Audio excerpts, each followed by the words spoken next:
See your face, Ed. There you go.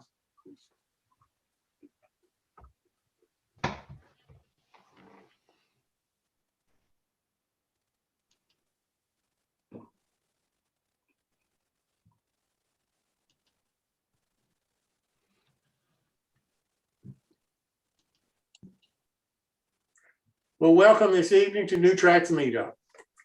Thank you so much for coming. Really do appreciate it. Hope you come back often. Have an announcement. We were bombed at our last show, unfortunately, and it was just more of a mess than anything else. But we're doing some different things now to try to prevent it in the future. One of the things that we're doing is we're not going to accept anybody on the Zoom portion of the show that doesn't have their camera on, doesn't have their microphone on when they come on. We've got to be able to identify who they are. Ed has to feel comfortable that he knows who they are, can recognize them, and then they can stay on the Zoom portion. If you come on the Zoom and you get knocked off, you can then go to YouTube if you want to and keep your camera off. That's up to you. But if you're on the Zoom part of it and being able to participate live with us on Zoom, you're going to have your camera on and you're going to have your microphone on. I'm sorry, but we think that that's a precaution that we have to take after the fiasco that we had on the last show. And Ed's going to make sure that we follow those rules. We're having trouble with the current website. We've got a new website coming. Hopefully it'll be here in a week, 10 days, no more than that, I hope. But if you've already registered on the website, you need to re-register on the website that's up right now. You'll automatically be transferred to the new one. But in order to get the email for the Zoom portion of the show, you need to register again on the present website. I'm posting on my Facebook page the login information for YouTube. I am no longer posting any information on login for the Zoom meetings, except telling you that you need to register on the website. And only after you register, you won't be able to find the Zoom on the website, but the website login information from the website will be sent to you in an email the day of the show. So you'll get an email with the Zoom login, but you won't be able to get it off of my Facebook page or any other Facebook page, and you won't be able to get it if you have not registered on our website. So I encourage you to please register in order to be able to participate in the Zoom meeting. If you want to participate on YouTube, that link will be posted on my Facebook page and on the website, and that's no problem. But if you want to be on the Zoom portion of the show, then you're going to have to register at the website in order to get those notifications. We have a train show coming up March the 20th and 21st at 1 o'clock in the afternoon. Hope that you come. I think you're going to enjoy it. We're going to have some prizes we're going to give out, and I think that you're going to have a lot of fun at the show. We've got a busy time tonight, and I'm trying to go through this as quickly as I can. Our next My Build is Saturday, February the 27th. Chris tells me he has 5 people so far that have contacted him. I encourage you, I'm begging you, please contact him if you want to have your models shown on the My Build portion of it. I am concerned, frankly, and I've shared my concern with Chris, that the My Build just doesn't seem to be going the way that we had hoped that it was going to go. Chris says I may be overreacting and give it more time, but I'm almost to a point where if nobody really except the same people are interested in the My Build, then why are we doing it? Let's change it around. Let's do something different, or let's change the way we're doing it in order to try to get more people involved. And that's where my mind is right now. So if you like it and you want to have it stay like it is, then I really encourage you to contact Chris and have him put you on the show this coming Saturday, the 27th. Paul Thompson has a new heater. He is overwhelmed, I guess, by the exchange out and how dirty things are and what a mess this has been for him in his life, having to install a brand new heating system. So he will not be with us this evening. He will be back Saturday, he tells me. So Paul, best of luck to you and look forward to seeing you Saturday. Bob Farquhar sent me an email saying that he'd like to come on and talk about the build along that he talked about in our last meetup. He has some information for the people that are building the kit with him that he wants to make sure that they're aware of. So Bob, let me come to you, sir. Okay. So if those people that are the Bear Line General Store build, if you get the kit already, or if you're going to get it shortly, if you want to start cutting out the wall pieces and so on, make sure you do two things. One of them is cut away the little tabs from the where the laser cut through the wood, little tabs that hold it in place for the frame. Cut them from the back side. That's in case your knife slips, you don't want to ruin the front side. Second thing is keep the excess part of the frames. All these other pieces, keep them. You're going to leave them later on. And this part on the right-hand side with the windows and doors, leave that intact. You're going to be painting them this way they are. That's it for me. Well, thank you, sir, very much. Let me now turn to Martin Bretfield, MMR, who's going to talk to us about scratch building. Martin, thank you so much and welcome. Okay, there we are. And much to my surprise, I'm up already. Let's see. Okay. Hey, there we go. Well, I didn't mean to surprise you, Martin. Hey, you woke me up from my nap. Okay, come on. There we go. Hey, I'll get this figured out yet, one way or another. So, tonight it's going to be a little short because this is really simple, really easy. It's a tale of two sheds. Of course, it was the best of sheds. It was the worst of sheds. So, my homage to Dickens is over and done now. See if I can get to the next slide. So, while I'm building 45 other things and rooting around in my parts box, I have 3 different parts boxes of leftover pieces of wood. Actually, I've got 4 of them now, sorted out into scrap wood. And I found in the bottom of one of them, while I was looking for something else entirely different, some short pieces of roof stock. Okay, short pieces of roof stock. You know, you're building freight cars. They're 36 foot, 40 foot, larger, and you got a 2-foot section of roof stock, and you cut it up, and you've got 3 inches left over, 2 inches left over, 4 inches left over, whatever it is. You don't have a freight car that small. But I don't throw it away. Sometimes I throw it in the kindling box for the fireplace, but not always. I stashed it in the first box over and stumbled across them again. I thought, you know, these have just been sitting here for too long. I've got to go find something to do with them. And I thought, well, it's roof stock.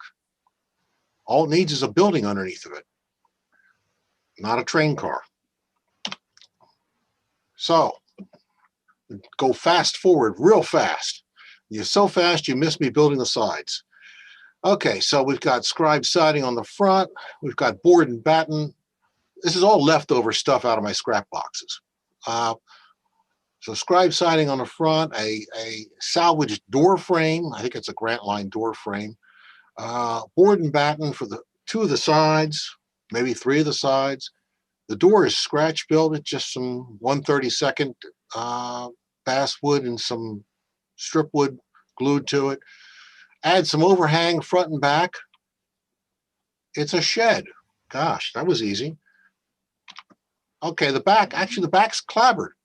So we got all kinds of siding on this. We've got scribe siding, board and batten, and clapboard. It's whatever we had that day when we built the shed. We needed a shed.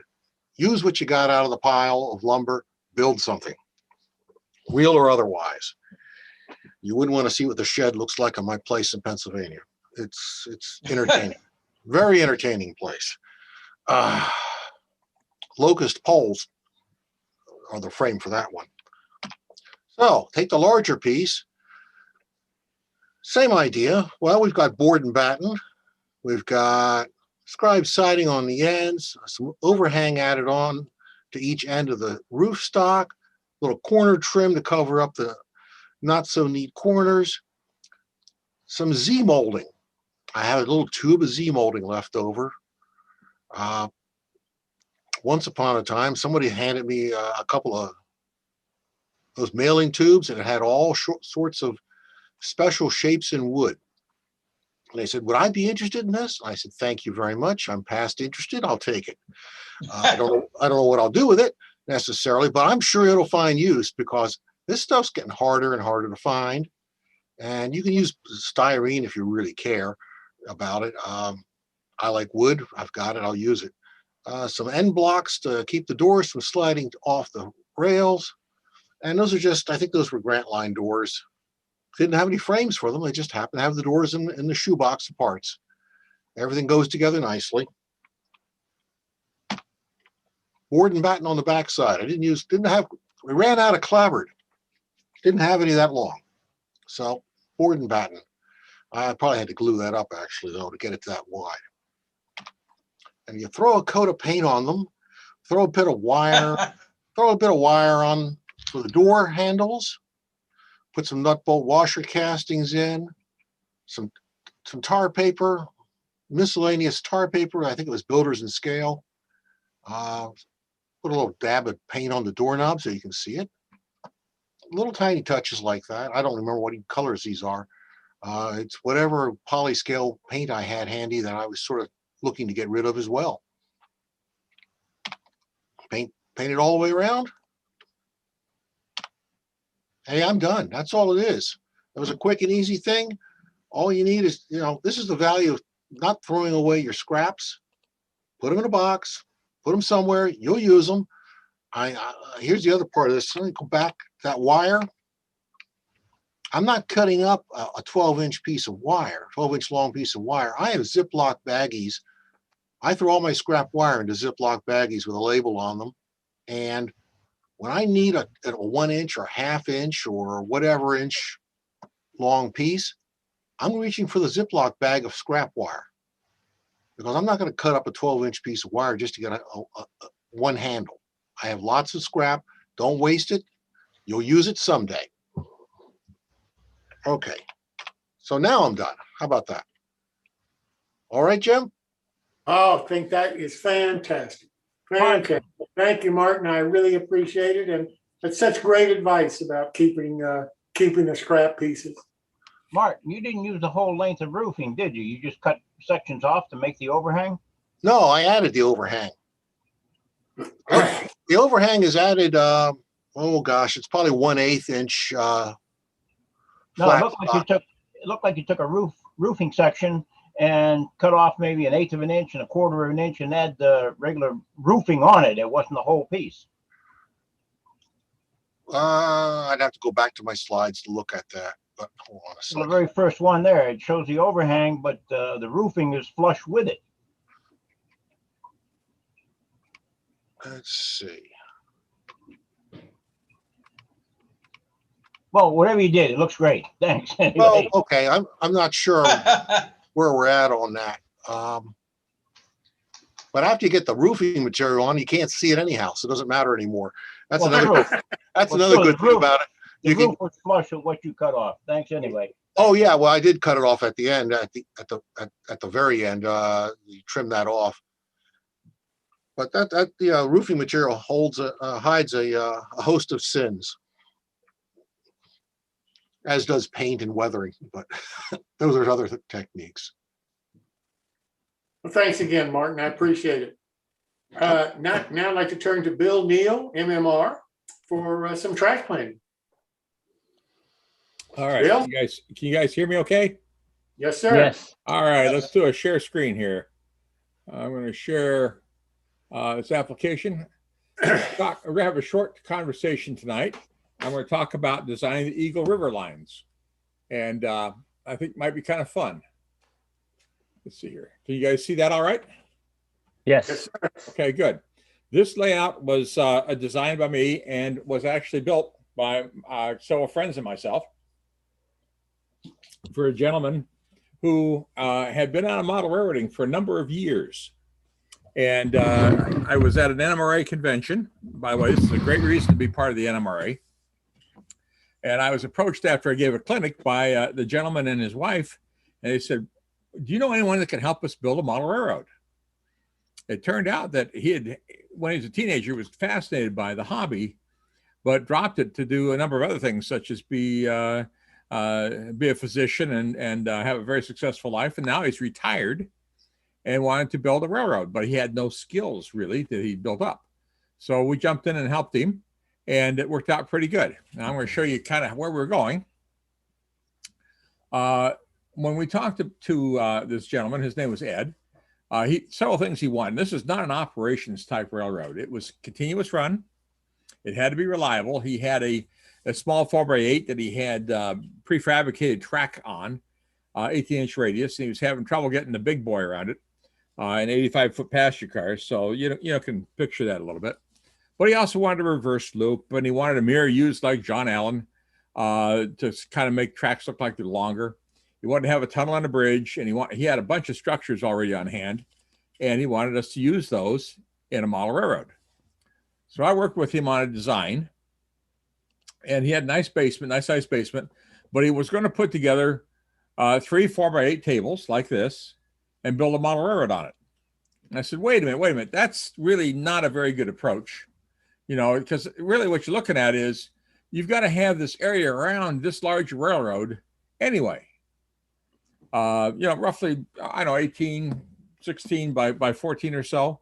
I said, why don't we just reverse this, put the railroad around the outside and put the people area on the inside? He thought that was an interesting idea. Because once you do that, then you can have pretty broad radius curves. And we talked to him about how to build this thing, and he said he didn't have any tools. So a couple of us constructed 2x6 modules in one of the fellow's garages. It was done last summer.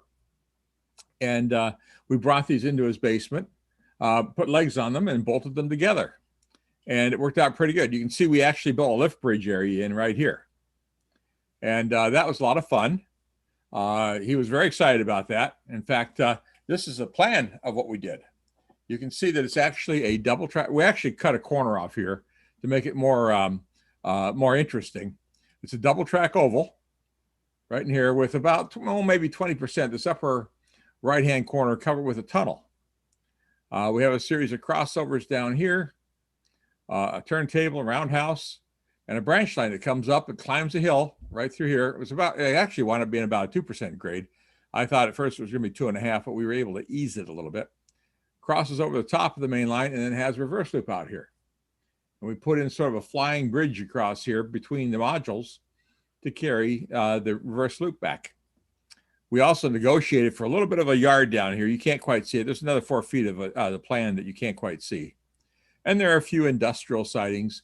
These are mostly just for show, but he liked the whole approach. It has a nice city scene. We have a nice river over here. The picture of the Jeep going across the bridge was taken right at this location right here. And here's the lift bridge right here.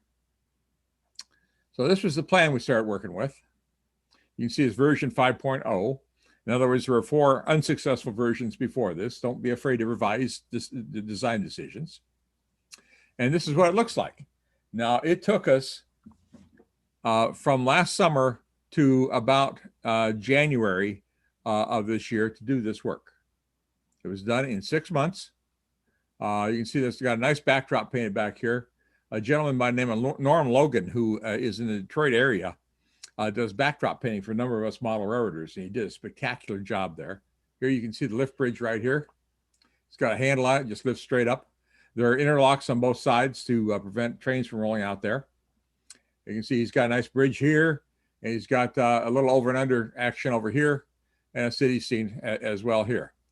We used a Barrett Hill turnout controls. So he has a panel on the outside and a panel that runs the same switches on the inside. The Barrett Hill system is real easy to work with on that. We stained the outside of the railroad with a barnwood color. You can see kind of how that works. It kind of fits in with the the color he used on the rest of the room. This is a city scene right here. You can see how it looks. We actually wired in street lights. All the buildings are lit. It's a coal mine. This was a BTS model. I just couldn't stand the look at the BTS model. It had a blue, solid blue paint job, and I thought, boy, that's terrible. So this was kit bashed a little bit, and I mean, we cut down this big box structure over the top of the track, and this was a coal mine for him. Here's a scene of the railroad. It has a 36-inch radius minimum curve on the main line. The curves are all nicely eased, and these are Pico number 8s through here on the crossover. They work absolutely reliably. I wasn't a big believer in Pico for a while, but boy, with this Code 83 stuff, they have really knocked it out of the park. Really good stuff to use. And here's the reverse loop that he wanted so badly. There's the coal mine. You can see the reverse loop swinging through here, and how the railroad swings out across this little bridge area here. That was kind of added in after the modules were put in place. We allowed an access hole here so he could work on the town here. He did a lot of the buildings, and we just installed them and built the roads for him. This is a picture of the Barrett Hill system. This is really a neat system to use. I recommend it highly.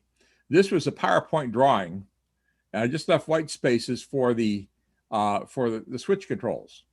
And behind this, you press in the controls, which are capacitance activated. In other words, you just run your finger over the top of the white area here, and it will change the switch. You mount this in a picture frame with a glass on the front, and you're done. The control panel's done. It's all a plug and play type thing, and it works really very well. And that's all I really got. Like I say, this was finished in 6 months. And the guy has a railroad that he's absolutely in love with, and it was a lot of fun. Came out through the NMRA action, so it was really a good thing for him. Any questions? I got one. Yeah. Have you got any tips for that lift out bridge? Well, yes. Let me go back to that. Let me roll back a bit here. Pardon me. There we go. It is 3/4 inch furniture grade plywood. It is it has steel angle iron on both sides to keep it rigid and keep it flat, and it has a good hinging system on either side. There you can't see it here, but it's a little knob, a scenic knob that the bridge, when it rises, lifts rests against. And yes, you do have some problems with expansion and contraction. But HO, anyway, this is HO scale railroad. HO will bridge a pretty sizable gap if you have to. But we found that once the plywood settled down and stopped contracting, which is really where your problems come from, we had no further problems with it. It works great. Thank you. Sure. My segment tonight's pretty short, shorter than last time around. So, Bill. Yeah. So now those drawer sets that he has there, those roll out, or are they sitting on legs, or what? Those roll out. So they're not attached to the railroad in any way. No, the railroad's all freestanding with these 2x2 legs. What about where the pillar is? Is it attached to that? It is attached to the pillar. Yes. We wrapped it around there and put an L bracket in there to hold it to the pillar. It just So makes it's pretty sturdier. stable then. Yeah, it's very stable. How Well, high thanks off so the much. floor? How high off the floor is it? I think Ed and Vicky are both shorter than I am, and I'm absolutely average height. I'm 5'9", and they're about 5'7", maybe. So they liked it a little lower than I like mine, but I think he ended up at 42 inches off the floor for track height. Thanks. So easy reach for him and all that kind of good stuff. So, by the way, the backdrop has scenes from Detroit.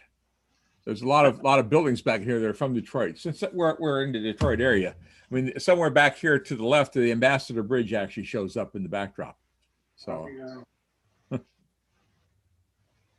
a beautiful layout. Congratulations. oh, thank you. Well, this is Ed and Vicky's layout. So we had a great time making this layout, and it was a lot of fun. We only worked, I think we worked 3 days a week, 6 hours a day doing this. There were 2 of us that really put this together for the most part, plus the artist that did the backdrop. And 6 months. There's no reason why people can't have a layout like this in a year, just working by themselves. It's absolutely easy and fun to do. And this is a completed layout. You can see there's lighting on all the structures. There's lighting on the roads, the street lights, light, the turntable works. I mean, it's 100%. Great work. Thank you. All right, so Jeff Bunza now is going to talk to us about animation and lighting. So Jeff, I'll turn to you, sir.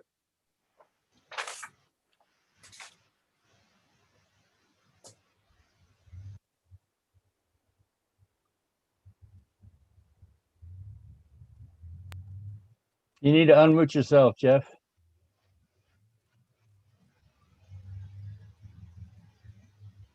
I got to punch all the right buttons too. Okay, can you hear me? Yes. Yeah. Okay, when last we left off, I posed a question.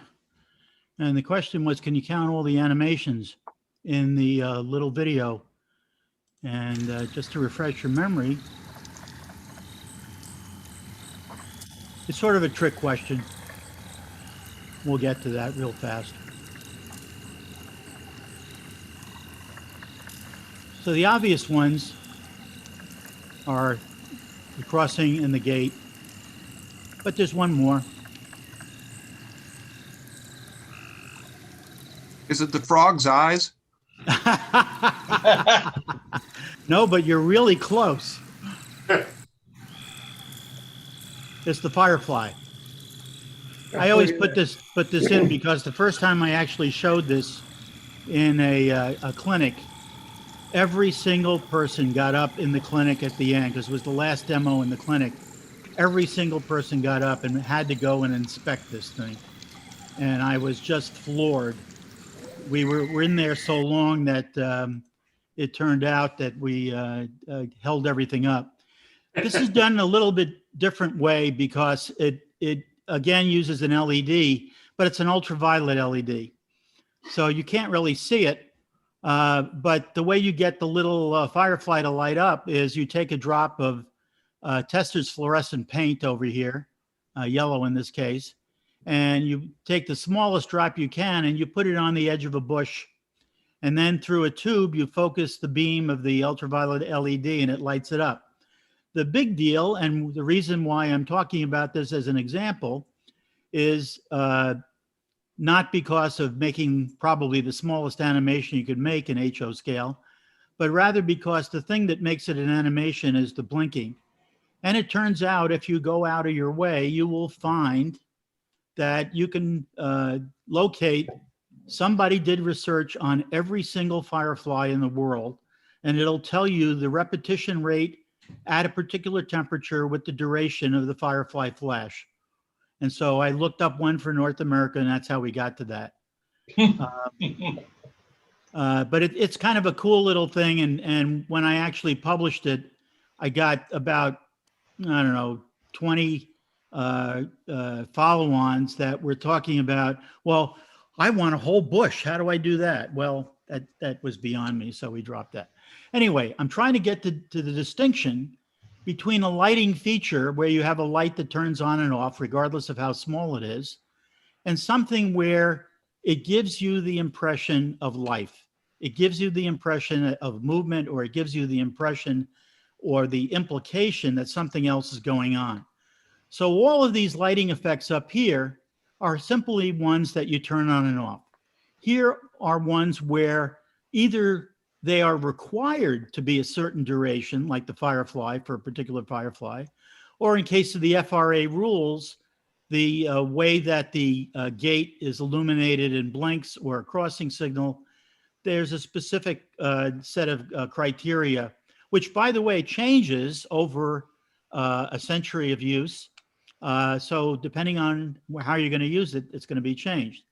This over here down at the bottom is not a person with a spotlight on the reefer, but it's actually a triggered animation of a guy taking a photograph of a passing train. And I wrote up a little thing about that, I think, in my blog. But it's the flash there that gives you the impression that the guy's doing something other than standing around. So I want to get to something else, which is taking a look at buildings. And this is actually going to be relevant for the build of the Gray House that we'll probably talk about a little later.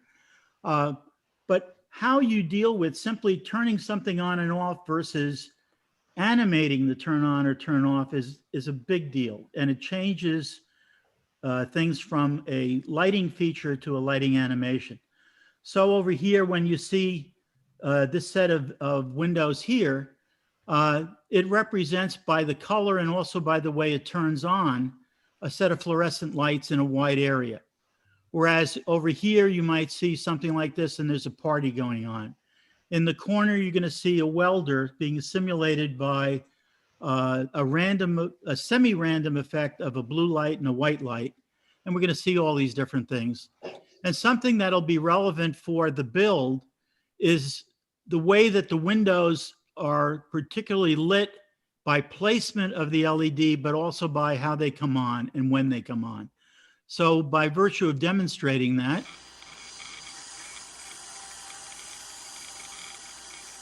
and there is a background sound to this, but it's mostly irrelevant. But here in the lower corner, you can see the welder operation going on there.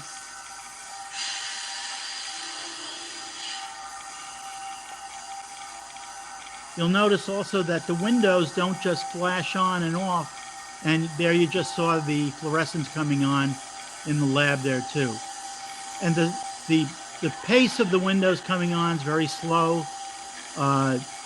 They stay on for a while as if somebody entered the room. It's not like lighting a Christmas tree with a bunch of lights. There's a prediction or a purpose behind how the lights actually go on from point to point. And here comes our party. So you can go from something in the background that basically does nothing, that's got a bunch of lights on it, or that's turned on or off maybe on a timer, to effects where there are implications being given about what's going on in particular rooms. So you have the idea of creating the impression of life rather. And here are different styles of windows. Here's a window that's completely open. This character goes away from the window so you can't see him and then back again. These windows, if you see here, are all sprayed with dull coat, and they give a great effect of a dirty window, but not a frosted window. You can see that over here from the character behind it. And here on things that I have a room particularly decorated, I make crystal clear to dramatically show the effect of whatever's going on inside. All of this can be done by sequencing the lights going on and off, in some cases sounds going on and off, in some cases movement going on and off. And I talked about using a mechanical sequencer like this a couple of times ago. We can also create out of individual components, electronic circuits. This little module at the bottom over here, you can actually buy off of eBay. I haven't looked for it recently, but it was only like 89 cents or something. And it basically goes one after another and lights one light after another. And here, just as over here, what you can do instead of lighting a light, you can turn something on and off. You can turn on an effect, you can turn on a motor, things like that. And by controlling the timing, you get to control the on-off sequence. So all of these things are relatively simple to go and see. But in animation, you want to go way beyond that. You actually want to control and coordinate all these things going on and off. And you typically wind up switching a whole bunch of things, not just one or two. So for really simple things, you can turn on some LEDs or turn on a motor, but we also want to coordinate that with sound. So in order to do that, we need to advance to the next step. And this is where I'm setting up what's about to come. We're going to use a thing called an Arduino. And an Arduino is not a good Italian cafe nor Italian coffee, but it is a board that was originally designed in Italy to teach other people who didn't want to know anything at all about computers how to use computers. So it literally started as a teaching tool, and the thing I that's have different. one. Say again? Said I need one of those. Oh, okay, great.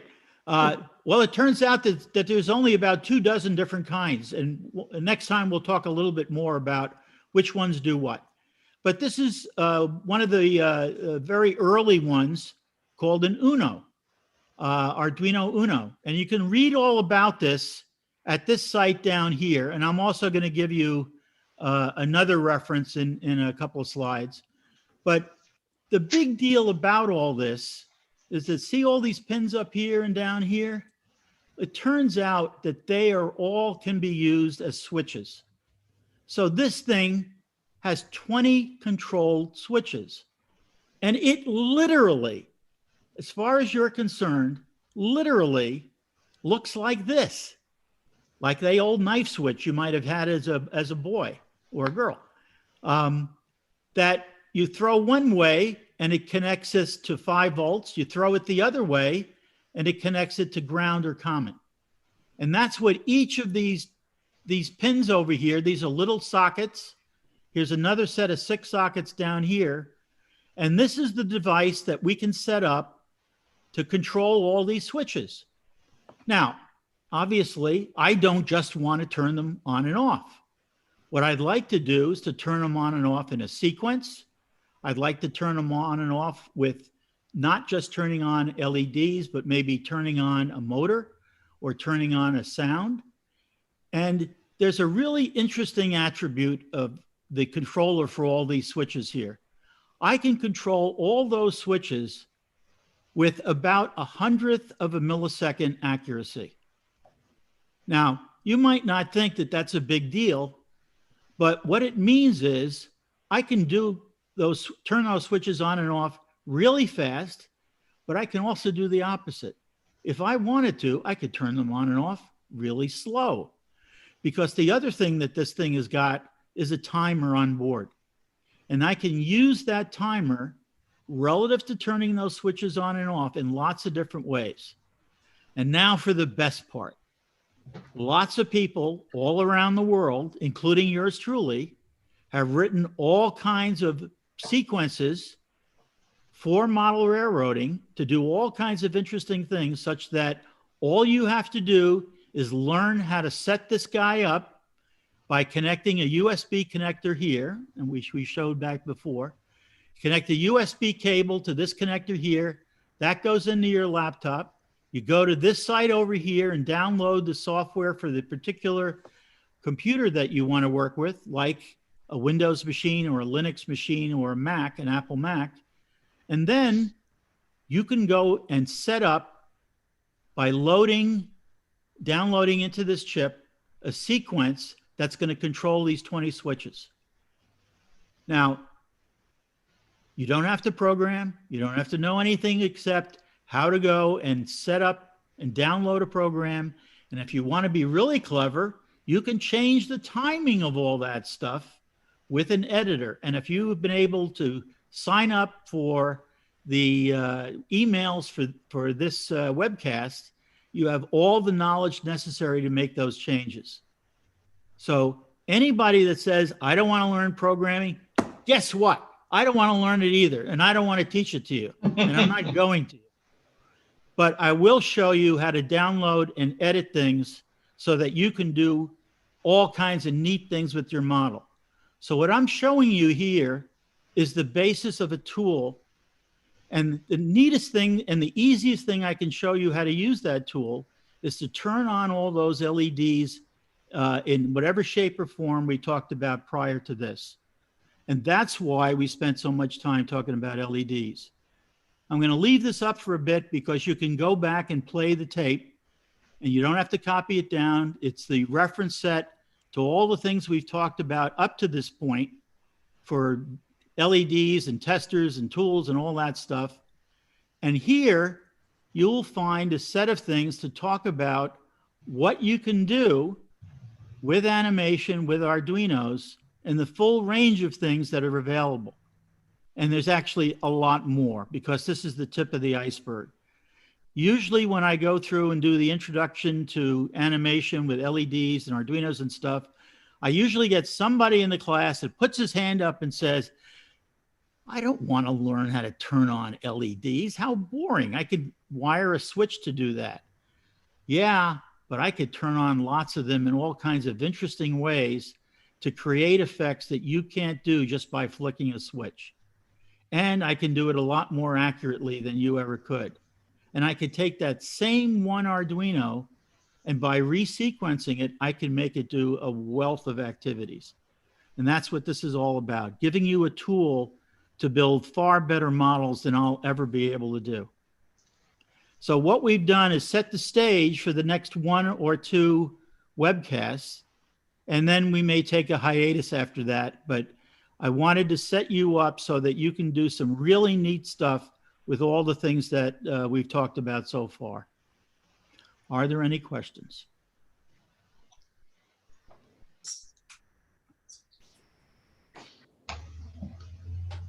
Well, I think that's fantastic. I may even understand a little bit about the Arduino now. Well, if you don't now, you will. I appreciate it, Jeff. Thank you so very much. That's You're welcome. fantastic. Now I'd like to turn to Greg Cassidy.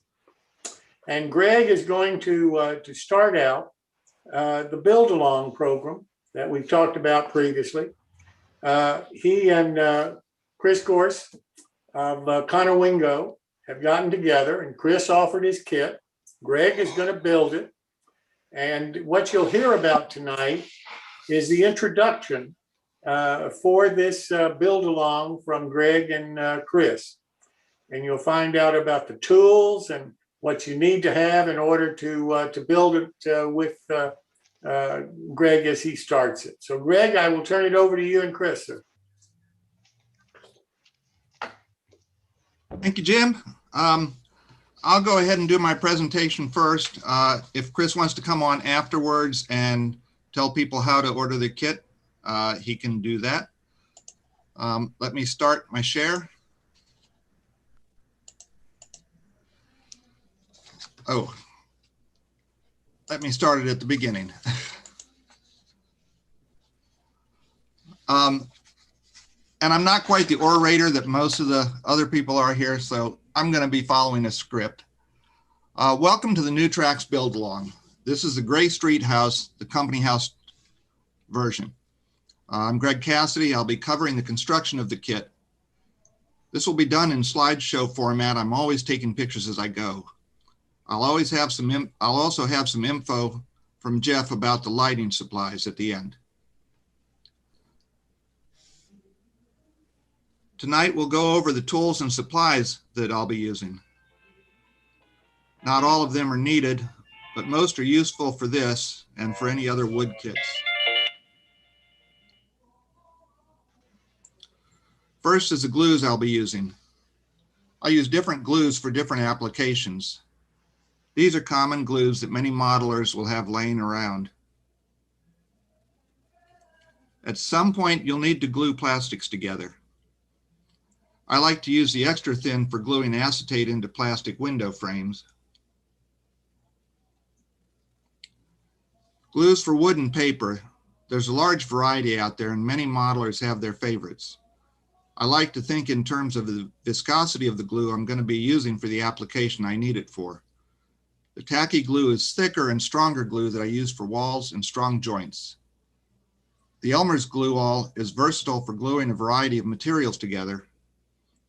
And the canopy glue is very thin, and I like to use it in applications where I don't need a thick glue, and having it dry clear may help. The super glues are versatile for gluing a variety of materials together. I personally like the Loctite for their dispenser bottles, and I use both the liquid and the gel depending on what I'm attaching. And I want to point out some value pack super glue you can find on Amazon. At roughly $7 a package, you don't need to worry about it if you end up wasting any because you couldn't get the last drop out of the tube.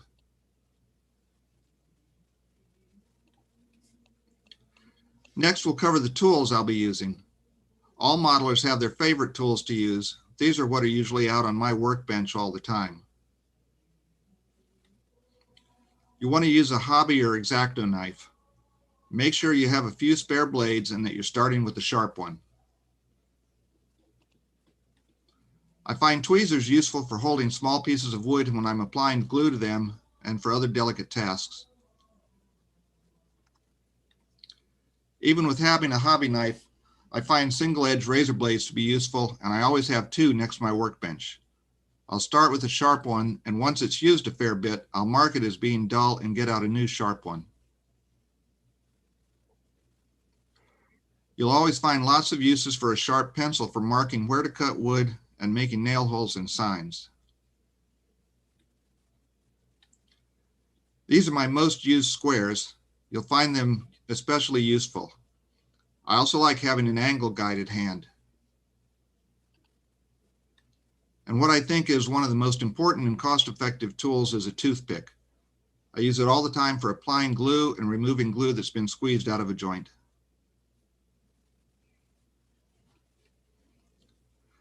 This is a variety of sanders, shapers, and measuring tools.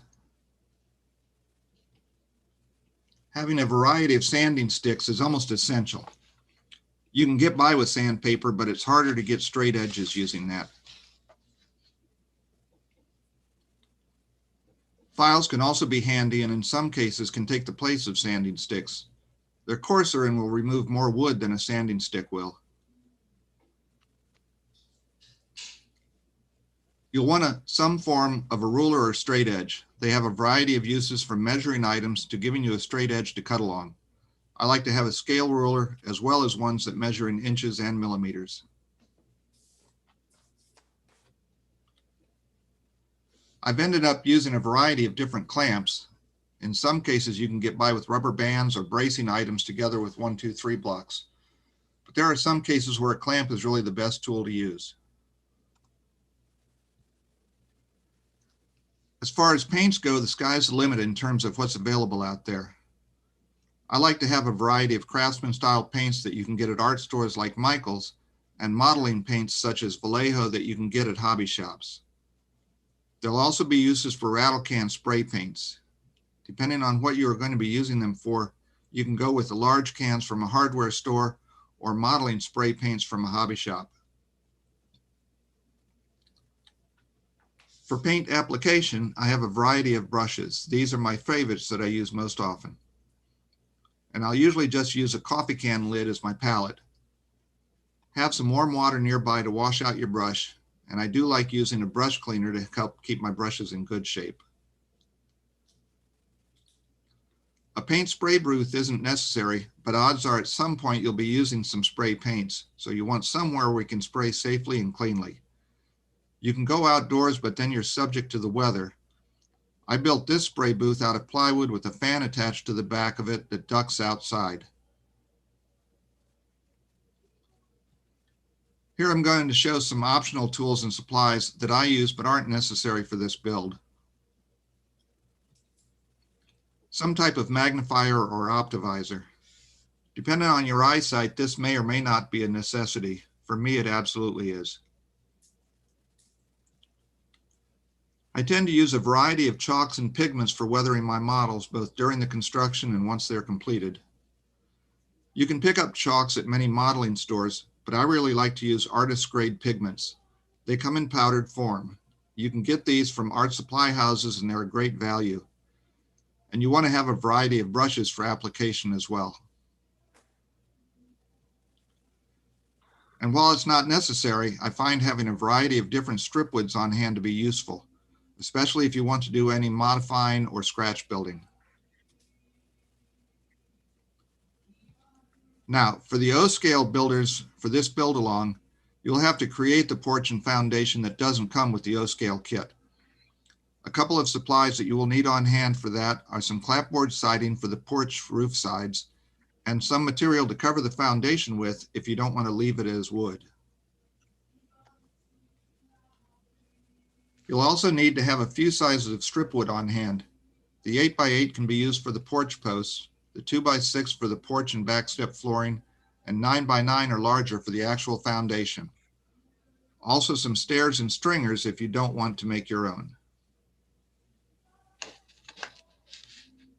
Now these are the lighting supplies that Jeff suggests would be useful if you want to include light in the house. In the upcoming build episodes, he will cover his techniques for adding that. What you have here is wire of 28 to 38 gauge, roughly 4 to 6 feet.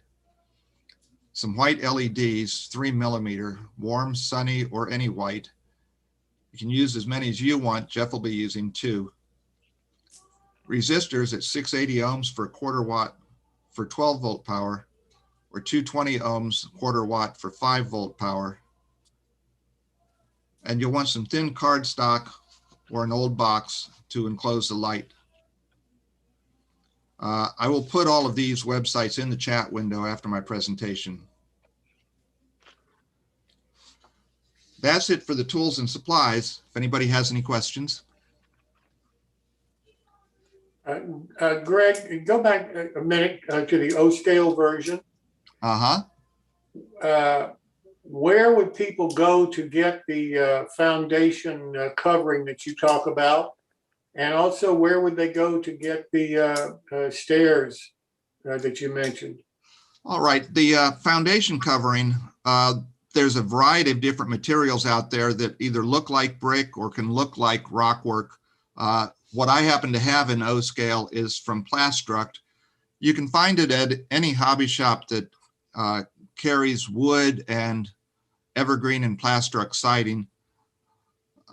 As far as the clapboard siding, you should be able to find that again at any hobby shop that carries any of this type of wooden siding, or you can search online. There's a variety of websites that sell this. I tend to order it from a hobby shop that's up the road from me, but you have your large hobby places like Hobby Link and Mount Albert and some other places where you can get this siding from. And the same thing with the strip wood here and the steps and stringers. You should be able to find strip wood at any hobby shop that carries this kind of wood product. The stringers and steps, the O-scale ones that I have came from Steve Milley at Rail Scale Models. But almost any company that sells O-scale Craftsman kits probably offers some form of steps or stringers, something like that. I know there's 3 or 4 different model manufacturers that offer that in O-scale. Thank you. Greg, Yeah, go ahead.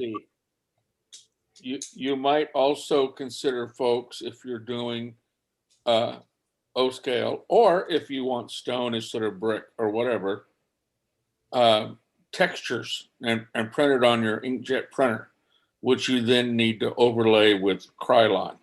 I know Clever Models has them, and I'm sure there's other people, and there's probably free websites that have brick textures or rock textures or whatever you want to use. And of course, you can scale that on your computer to whatever you want. Yep. Thank you, TC. Any other questions? All right, I'm going to end my share. Okay. Greg, thank you so much. Chris, I'd like for you to comment a little bit about ordering the kits and that kind of thing. Because Greg is going to actually start the build the 3rd of March, on our show the 3rd of March. So you have between now and then to get your kit ordered and get it in the mail. So I'll turn this over to Chris if you'd like to talk about ordering and so forth for a minute. All right, I just put the email or the website address in there for ordering it. And now I'm going to go ahead and share my screen.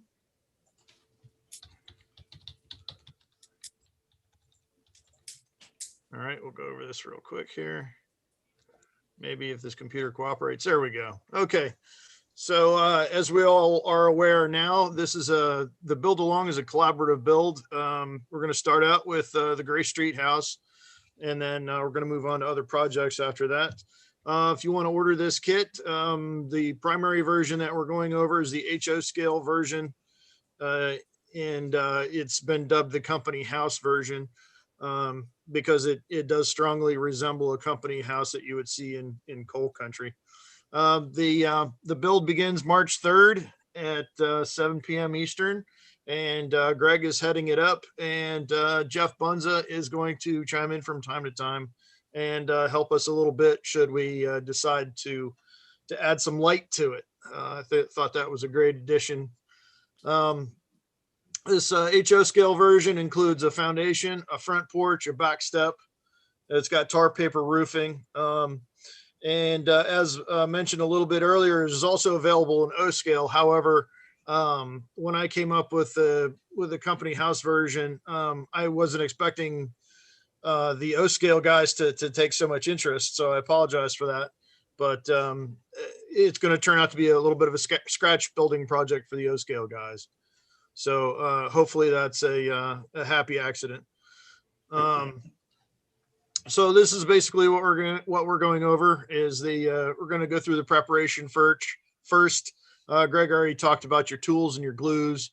And then we're going to head into some planning your design elements for it, what you want to do with it, some lighting options, and a neat little topic that applies very well with this house is the research, because I actually looked at houses in Chesapeake City, Maryland, and there are a ton of these houses.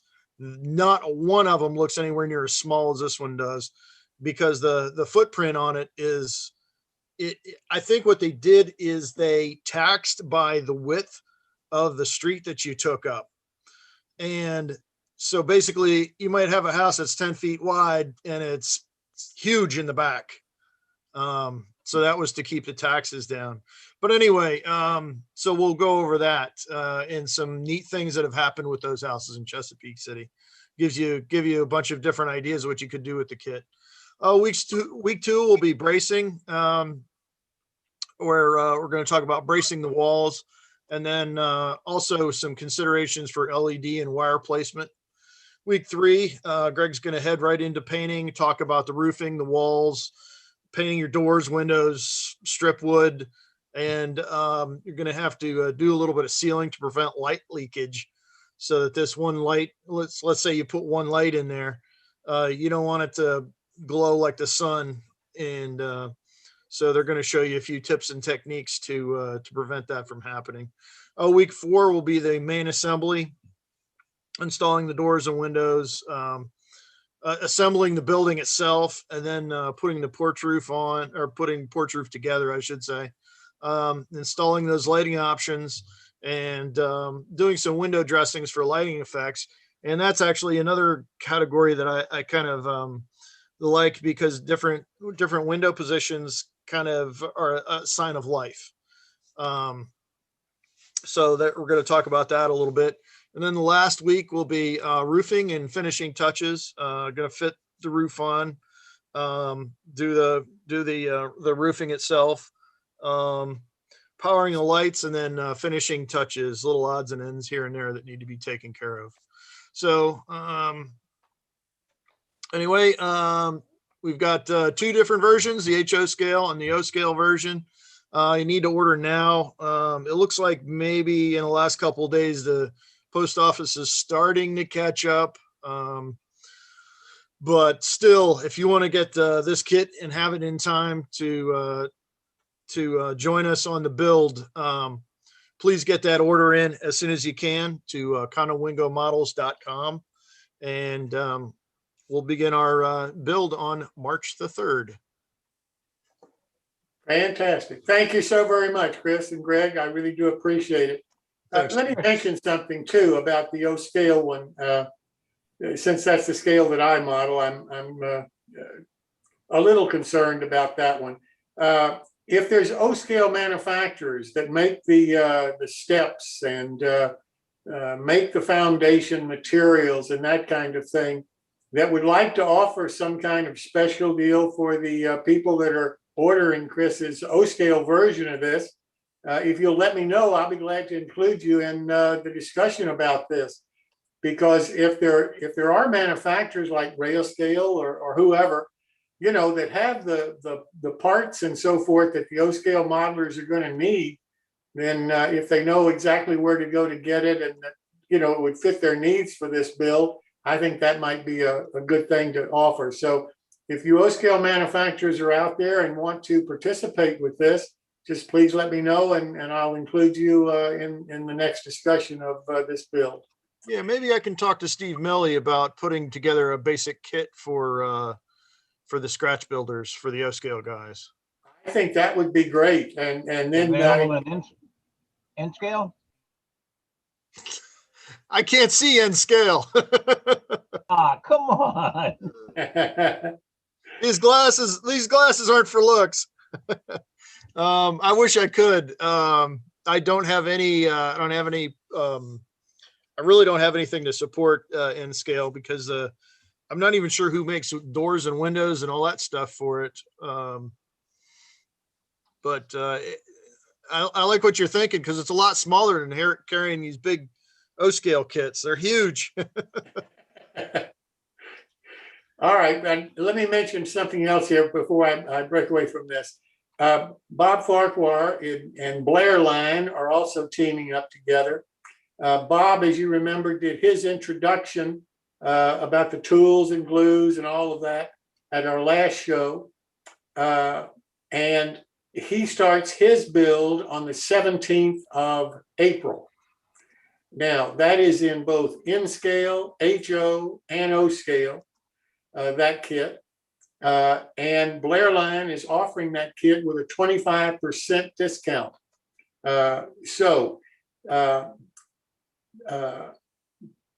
If you're interested in that kind of a bill, and Bob, what is the name of the kit? I forget that. It's General Store. It's a general store from Blair Line, and you can order it through their website, and they give a 25% discount on each one of the kits that you order, whether it's N scale, HO, or O scale. And that'll start on April the 17th. Then also on April the 17th, Gaylord Gill and Randy Bosler are going to start a build with Bar Mills 1 kit. Now, this is going to be different because this is going to be as close to scratch building for a kit that we'll probably ever do. This kit's been on the market for 20 years. I'd never heard of it before. I think it's going to be an excellent project for the show. And I'm really appreciative of Gaylord to bring this up because this is the first kit that we've had that also is going to include an S scale version. So it'll be N, HO, S, and O scale versions of the Bar Mills 1 kit. And Bar Mills is also offering a 25% discount on their kits for the show. And I hope that you'll consider doing that. And while both of these people are going to be doing the build along and starting the build along on the same evening, they're going to be 2 separate, totally different shows. One of them is going to be a true kit building. And the other, as I say, is going to be much more of a scratch building project, much more of a research required project than a normal kit would be. So let me turn now to our featured. Excuse me a second. Before we move on from the Bar Mills 1 kit project, are there templates, excuse me, are there templates available of the wall sections? I've looked on the website, on the Bar Mills website, could not find them. I've emailed Bar Mills and did not get an answer to my question. It would be nice to have some, like a printable PDF or something of the layout of the walls so we could decide whether or not it's suitable for a project to have in mind. So, Gaylord, can you answer that question?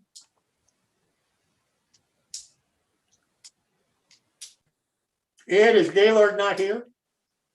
Hold on one second.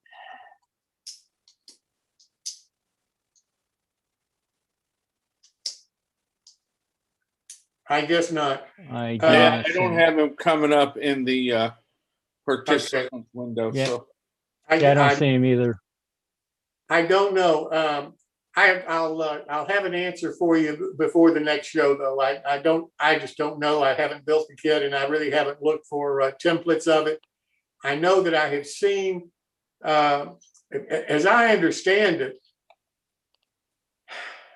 I don't really know what you're talking about for templates, because as I understand it, these are solid walls. Well, I had one of these kits a number of years ago, and Okay. it didn't fit anything I was doing, so I traded it off for something else with a friend. But Okay. basically, it's a wall. The walls are laser etched partway through from the back, with Right. a combination of window and door openings that you can then cut the rest of the way through. And I believe the kit contains door and window frames. It does. It does. And but there's not even a decent picture of what you get on the website anymore. So it's impossible to plan what you might want to build without having some kind of templates of what those door and window patterns are. That I got you. I'll have Gaylord or somebody. I'll have an answer for you by the next show. I just don't know today. But good question. If I may, for a moment, I've had about 8 people that wrote the website needing the link. We know that people are having problem getting the link or getting emails or invites from the website. We are in the middle of a move of the website and the email servers. More information coming. If you have any problems, write newtracksmodeling@gmail.com and I will do what I can to help you. Back to you, Jim. Okay. But I will find out about the one build, and I'll try to have some more information from you at the next show. But I appreciate your question. Any other questions about the build along? Okay, let me turn now to our featured modeler, who is Al Collins. Al owns Ultimation. And I'm sure that most of you are familiar with his project, but I'm really pleased that Al is here tonight to talk to us about something that I think is really going to be beneficial. So thank you so much for being here, Al. I'm unmuted here. Everybody hear me all right? Yes, sir. Okay. When I'm not building Sanders, I actually build a few models. I model in O scale. I like working with wood, and virtually everything I do is scratch built. I do some kit bashing, but it's usually fairly heavy when I modify kits that I have. One of the biggest frustrations I had over the years in modeling was not being able to finish them properly. I had a lot of models that I built. They went together very nicely, but they sat in boxes being unpainted or unweathered or worn. I got out of the hobby for a number of years. When I got back in, I decided that one of the challenges was going to be to learn how to finish models properly.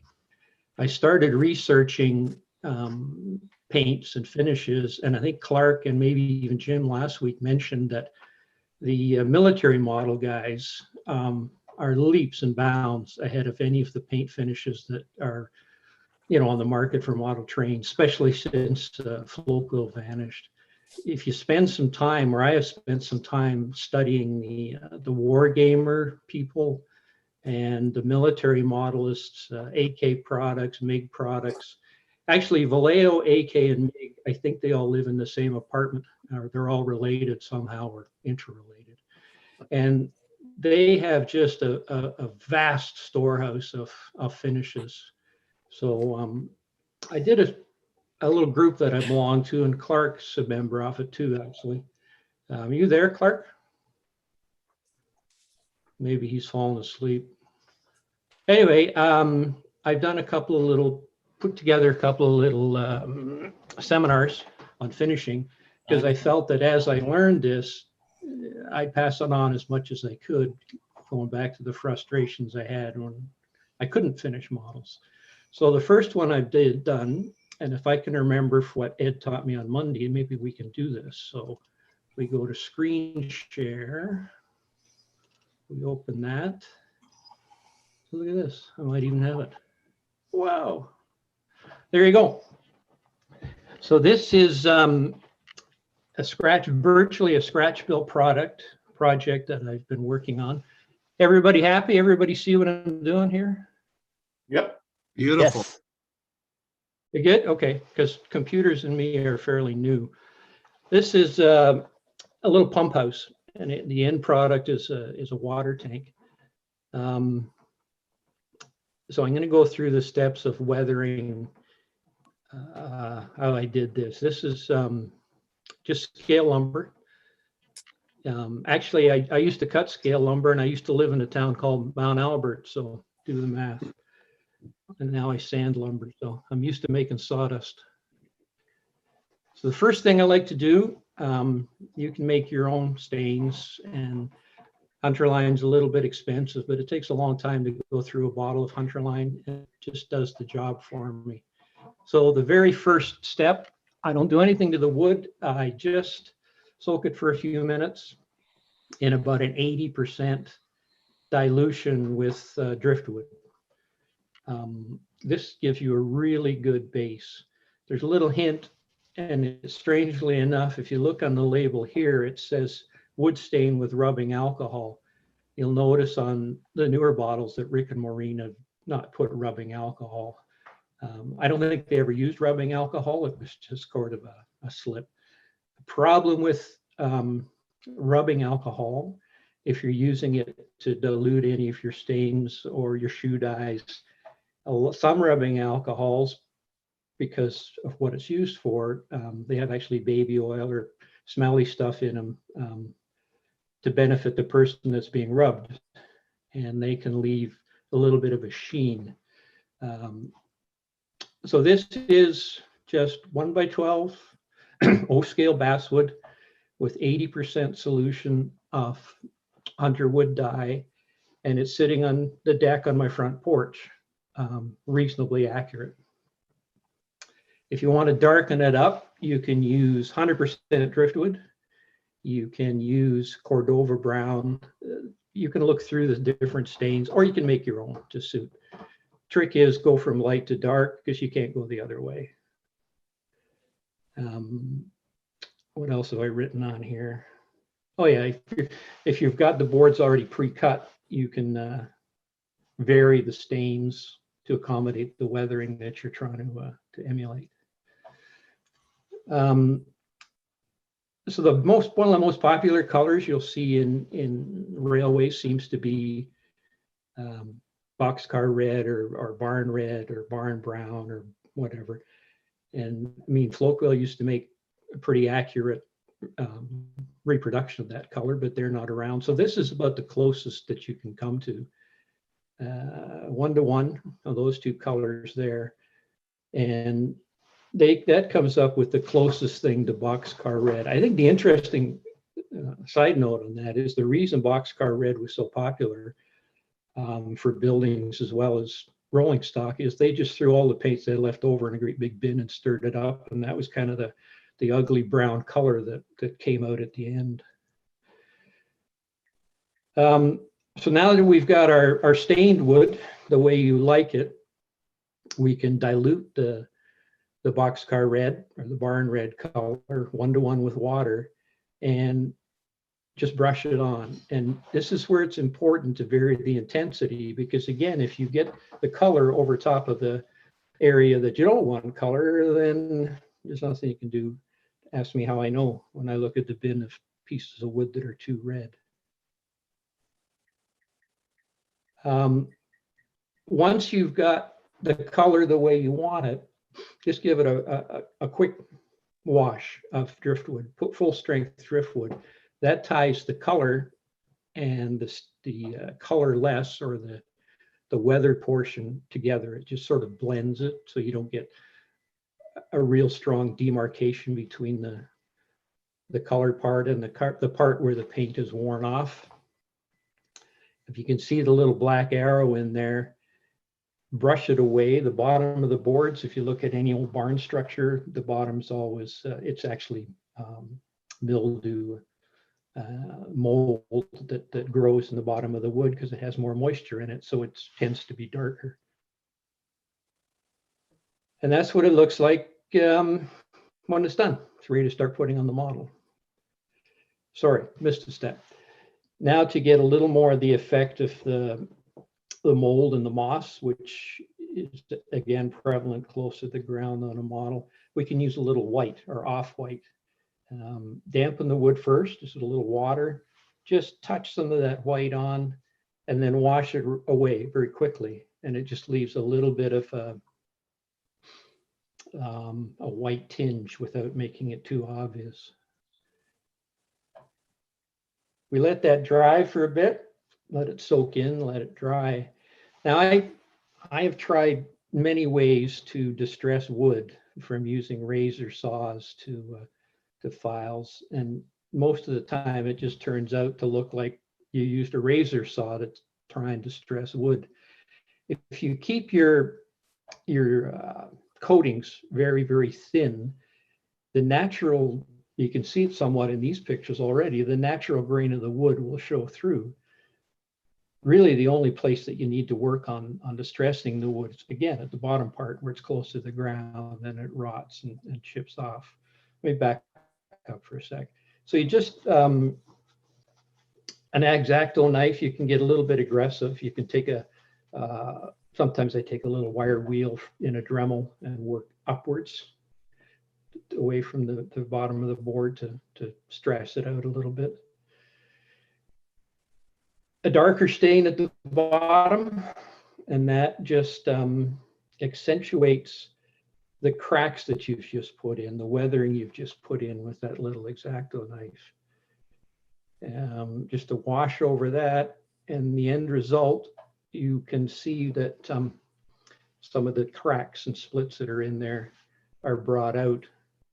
And then I'm a big proponent of blending everything together so that you don't get any obvious changes. So again, a very, very light wash. And if you look at as I said on here, just down at the bottom right corner, you can see how fine a wash that is. It's about 5% paint and 90% water or alcohol if you want. And that just sort of blends the whole thing together. And there's what your boards look like. And you can see the grain without having to work at distressing the wood. There's actually some grain in there because the colorant is not thick enough to fill the natural grain of the wood in. Now we're going to put some nail heads on. Here's where you need to get a very steady hand. Tiny little brush. Very important part of modeling for me is these tiny little brushes and the head of a pin. So the challenge is to make those holes with the head of a pin and then get a little stain, dark stain on the brush and get it in the hole. The bottom line, you can just put a little drop in and wipe it with your finger and it doesn't stand out. But I think you can see here how there's grains and structures and everything else in that wood with virtually not a lot of effort put into distressing. Then we put it together. Now this is where subsequently I might do a little more presentation on some of the military materials I found, the military modding materials I found. These are no different than using the pastel chalks or the dust and things that are available. I just find these are very, very, very finely ground pigments, and they do an excellent job. So along the bottom, you just want some, splashback from rain coming off the roof. And The disadvantage, as I said here, is that this stuff is pigment, so it's very strong. If you put on too much, that's it. It's not coming off. So you got to be very, very gentle. And there's the finished product for that little shed. So I've got a little bit of an introduction here because I'm going to do, I've got another seminar that I did on rusting, which is the second most common color in railways between boxcar red is rust. And these are some of the military paints that I've been researching. So this is another part of this structure, which is again just done with the boxcar, or sorry, with the driftwood stain and some MBWs. And all they're just done at this point, the NBWs are just painted like a rust color. Now we've just taken a very small brush and a darker rust color and some odorless thinner. Now I've changed from alcohol because all of the military model paints are mineral based. And you can see now that there's not so bad rust effects in around the MBWs.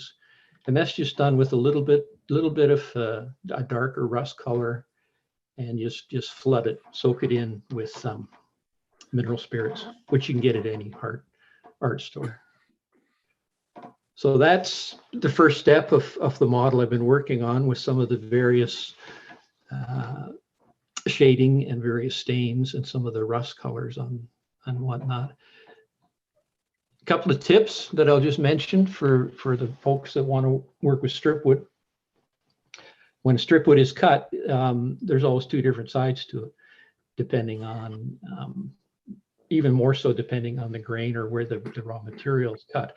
There's a smooth side and a rough side. So for what we're doing, if you sort of the smooth side, you can get a lot nicer work. Again, it's easier to distress something smooth and make it look rough than make something rough look smooth. It's just a couple of more shots of some of the pieces of wood that we've done. And again, I emphasize that if you're very careful with keeping the amount of colorant or the amount of stains you put on, you can keep a very realistic looking wood finish without spending a whole lot of time running razor saws over it. Yeah, you don't need to buy the $7 an ounce thinners for many of these people. You can buy the stuff at any art store. It's my French sense of humor because the Mona Lisa's on there. But if you're going to go to Paris and the Louvre to get some, let me know. Come and carry your bags. I mentioned before, use pure alcohol if you're using alcohol in diluting your stains. You don't have to use 99%. You can use it 70%. That just means it's 30% water, but stay away from the rubbing alcohols. Brushes. Our local art store is called Curry's. I went in there one day and I asked the guy in the store, I said, okay, I got my budget here. I want to buy some really good brushes for doing my models. I explained to him what he was doing. He said, just buy the cheap ones. And when they start going like that, throw them out because the good ones will do the same anyway. And the main reason that this happens is that the paint gets down in the furrows where the bristles are much closer together, and it eventually just makes the hairs go out like, I forget what this little guy's called. Ed knows what that guy's called. Anyway, when they get to this stage, they're good for using for glue because you can't bring them to a fine point to do anything decent with. And there's the finished product. That's scratch built.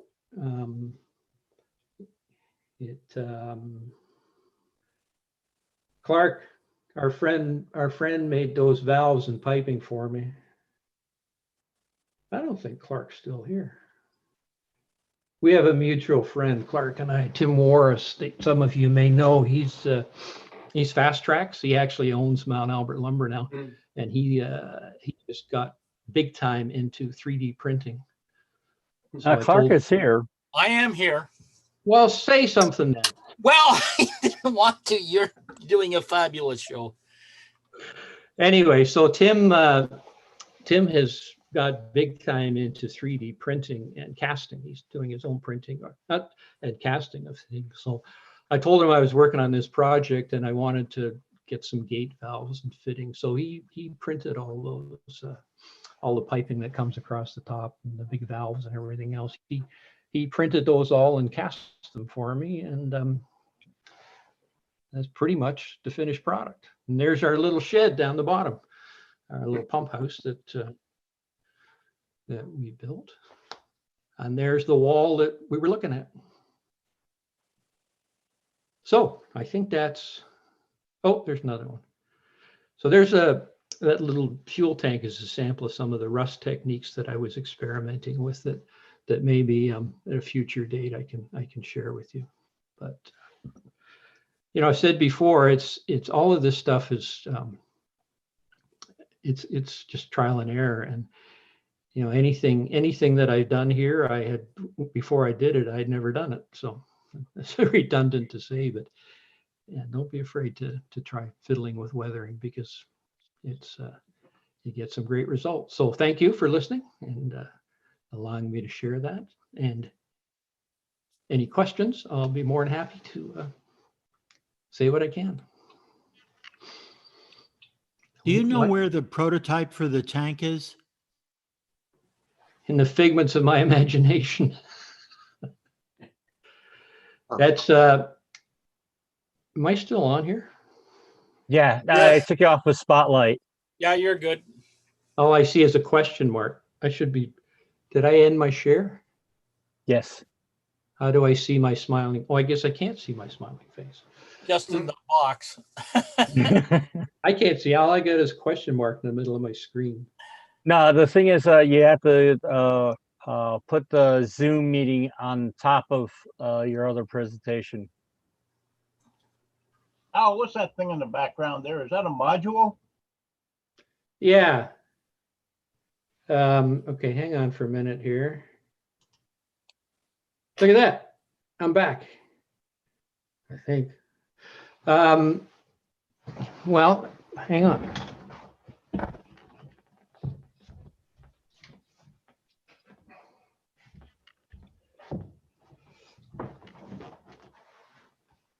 There, that's my little tiny railway.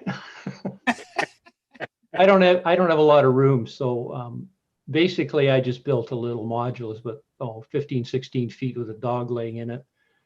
And it's somewhere to put my models instead of putting them on a shelf gathering dust.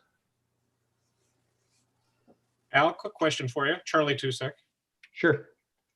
Just want to say, a proud owner of one of your products. Thank you very much.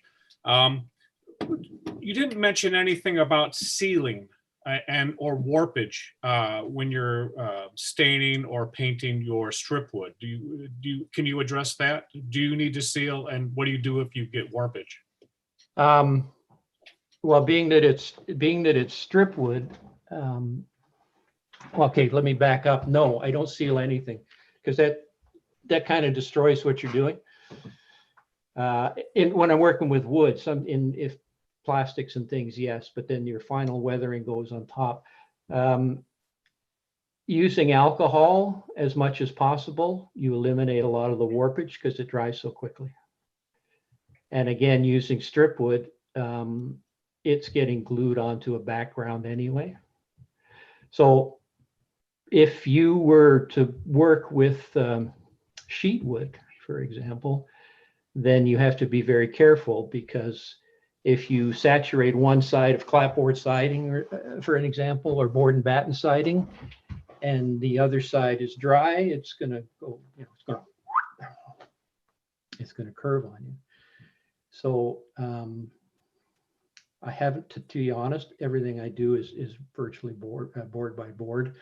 But from the limited carpenter experience in the past, if you're doing anything, you should always do both sides. Like they tell you, if you're painting trim work, you should put a coat of paint on the back of the trim, because if you seal one side of a piece of wood and you don't seal the other, then one side's going to absorb moisture at a different rate than the other, and it will tend to warp. So I don't know if that answers your question or not. Thank you. I think if you seal anything, then you, going back to what I was trying to point out about how you can maintain the integrity of wood in your models is by putting a very, very small amount on, so it soaks in. If you attempt to seal it in any way at all on the finished surface, you're going to lose that. Perhaps an idea, and maybe someone else that's done more work with sheet wood can chime in, because maybe if you seal the back before you put something on the front, that might help. Thank you. Al, when you talk about putting your strip wood onto something, so you brace the inside of it pretty thoroughly, right? Well, yeah, I don't know if I can show you that little structure that I made there. That's made out of plywood first, because you can't see inside it. But anything that is there's a framework. I've got a car shed I built here, and there's a complete timber framework first as well. I've got an engine house too that I can't bring over to the camera. Same thing, you build a structure first, and then you put the strip wood on. But really, when you're doing strip wood, you don't get a whole lot of warpage. Yeah. And working with alcohol is it dries so quickly. It doesn't get a chance. Well, we have a question over on YouTube.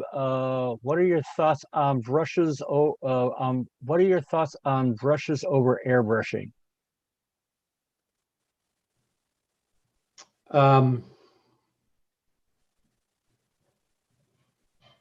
It's hard.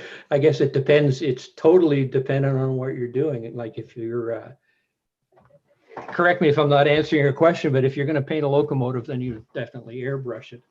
And if we're talking about the wood that I've done there, there's no need to airbrush it. You can swipe some stains on it very quickly. Actually, the wood, when I'm pre-staining it, I just have an old piece of PVC pipe with 2 plugs on the ends. I put it in and shake it for a minute and take it out and put it on a piece of paper towel. So none of the wood models I've ever worked on are airbrushed. They're all just brush painted. What kind of a brush do you use, or do you even use a brush? Well, can we go back and show a slide? No, you can still share screen. All right.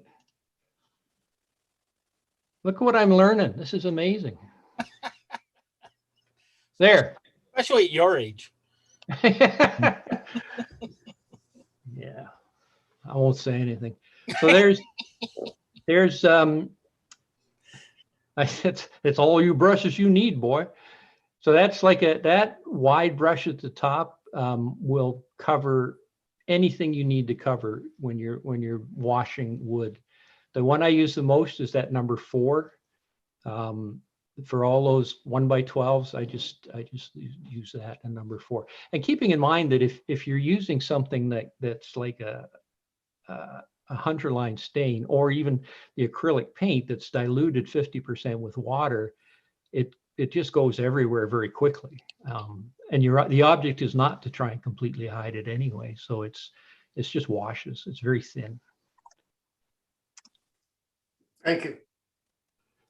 Okay, now hang on. Let's watch this. Okay. You watching this, Clark? Stop share. Al, Greg Cassidy, another Ultimation Sander happy customer. I have a question. You were talking about the smooth and rough sides of strip wood. If you have square stock, is it usually one side that's rough and the other 3 sides are smooth? I seem to run into that. Yeah. And you're going to ask me how I know that. Oh, I know how you know that, but can you elaborate on the whys? It's just the if you look at the way, how can I explain this? All right, the way strip wood is cut, it starts off with 2-foot blanks of 1 inch thick basswood, and then that is clamped in a machine that is somewhat like a meat slicer. And then it travels on linear bearings. It travels on linear bearings so that the large piece of wood is firm. So that is the smooth side. And then the piece that's falling away is chattering a little bit because it's not supported. So it's the rough side. And then when it goes into a gang saw, it's not supported at all. So the next piece that comes off the meat slicer has the smooth side that was clamped solid before. And then it's all just, I mean, we're talking microscopic, but you can see it. It's all because the wood is not supported that you get the little bit of chatter in the wood, and you get the little bit of fuzziness in the. So you're right. You will get on a piece of wood that's a chunky piece of wood, a 12 by 12. You'll get one side that is smooth, and that's the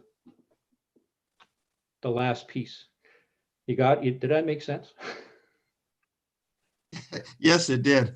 I'm blown away sometimes that you guys were able to make HO scale 1x2s and stuff like that. I don't know how you do it. Yeah, me too. And I did it. You know, there an HO scale 1x2, we cheated. It's 15 thou. That's the best we could do. Otherwise, they just disintegrated. So it's 15 thou, which is what's 1 inch in HO scale? 11 thou, I think, something like that. Yeah, but you didn't see the scrap bin, so. Or the sawdust. The sawdust. Yeah, it seems like I was cutting wood making sawdust for years, and now I'm making sanders making sawdust. I changed my name to Dusty. But anyway, like I just wanted to, Jim sort of touched on this before, the mentoring idea, and I built a lot of models when I was a lot younger, and I'm not rubbing any halos or puffing out my chest. I did a really, really nice job of building the models, and I was afraid to finish them because I didn't know how. And it seemed like all the gurus, the magic painters and finishers, they all kept everything tight. Oh, I can't tell you how to do that. It was a closely guarded secret. So I figured, oh, we'll figure it out ourselves. So I'll pass it on as much as I can. I think that's wonderful. That's why I was so interested in having you on tonight, because that's exactly, that's the purpose of the show as far as I'm concerned. Yeah, it's good. It's to get people like you and the knowledge that you have, and hopefully pass it on to the people like me who don't really understand what you just said. Like I said before, the first time I did this, I'd never done it before. So yeah. But I think you hit on something, Al, that and I've learned it too from our group that we were down in the south and so forth. You have to try things. You have to take a scrap of wood and just try it. You cannot perfect a technique without some experience and some failure. Well, so I've been trying to, you know, that we have a guy down here that does an excellent job on painting locomotives, and we won't mention any names, but I would like to do something like that. So what I've got is I've got 3 or 4 old Bachmann boilers, and I've got a great big can of paint stripper. I think I've painted them up 4 or 5 times each now. So yeah, I mean, what do you got to lose? Just don't paint your best model. And that was going back to what I said before, that I had all these models that I was really proud of, and I was afraid to finish them because I figured I'd screw them up, mess them up. So no, just try it. What do you got to lose? Absolutely. I know where you can get basswood. Well, Al, I appreciate you coming on tonight and talking like this. I really do. Thank you so very much. No, it's my pleasure. One thing, Clark, while you're talking to us now, I failed to mention this. The 4th member of the Build Along group, besides Greg Cassidy and Chris and Gaylord and Bob Farquhar is going to be Clark Cooney. And Clark is going to build one of Downtown Deco's kits. And Clark, I'm still waiting for you to give me the details of when you want to start and that kind of stuff. Yeah, I had a real good discussion today, back and forth on email with Randy, sort of finalizing stuff. So Great. I hate putting out something that's not finished and not finalized. And I was hoping to actually have it done last night, but we had a good discussion, and so I think I've got all the information that I should be able to work on it tomorrow and get it to you. And oh, that would be great. And then I'll start talking about it and so forth, so that people can get ready for that one too. Correct. And then what we do have to do is talk about timing, since we have 3 going on already. Exactly. And I was thinking about not before May sometime, but I'll leave that up to you. I mean, it's your call when you want to do it. Okay, well, we'll work on that. And as I said, as soon as I kind of get everything together tomorrow and send it to you, then we can work from there. That's great. Phil Edhart told me we had a Zoom meeting with Phil the other day.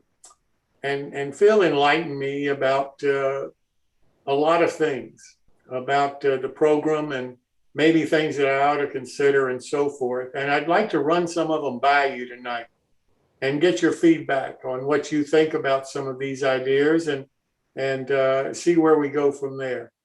One of the ideas Phil had is that maybe I should have something kind of like not a group discussion, but maybe 2-3 guys talking about the same subject, maybe with different viewpoints on that subject. What would that, how, and I've never thought about doing something like that, but I guess it would be kind of like a round table or something, that kind of a thing. What's your feel? Would you like something like that?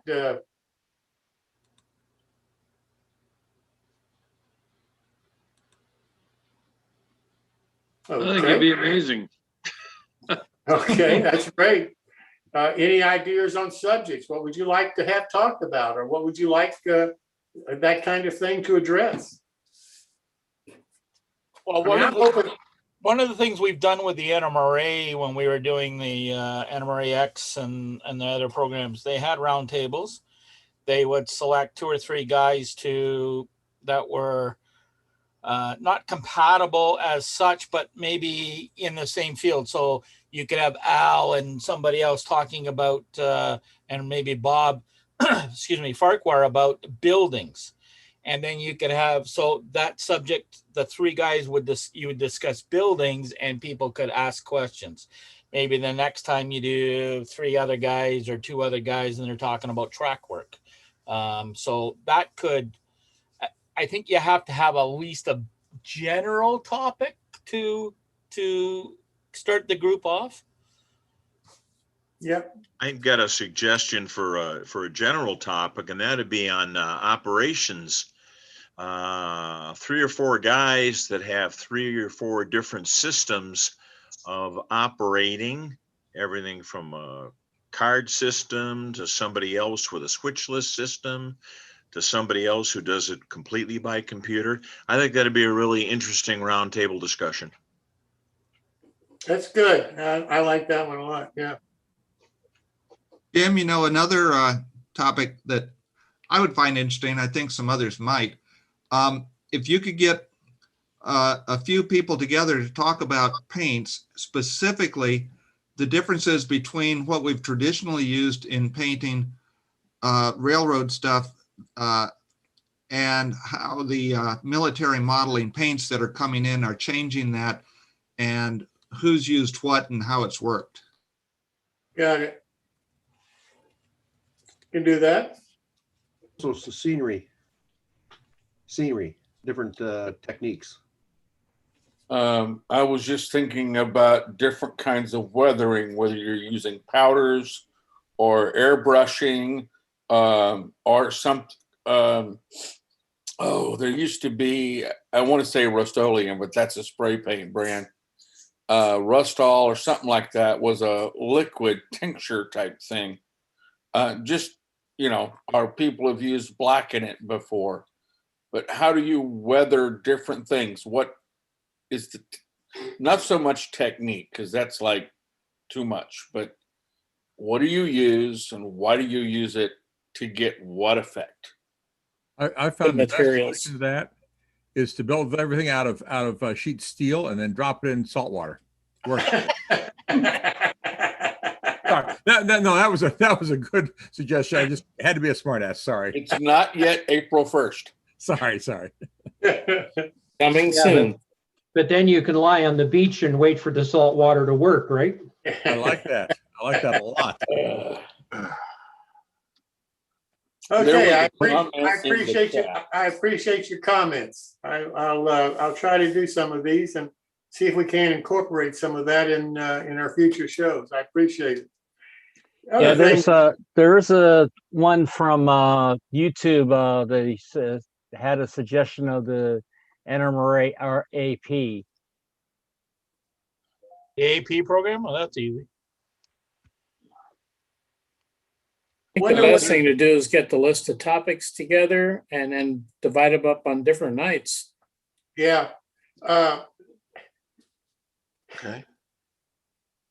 Wonder what their interest is in the AP. What would they like discussed about the AP? So we had a Coast Division, actually it was a PCR clinic that was done about 6 months ago by a couple of folks that are very much in the AP program.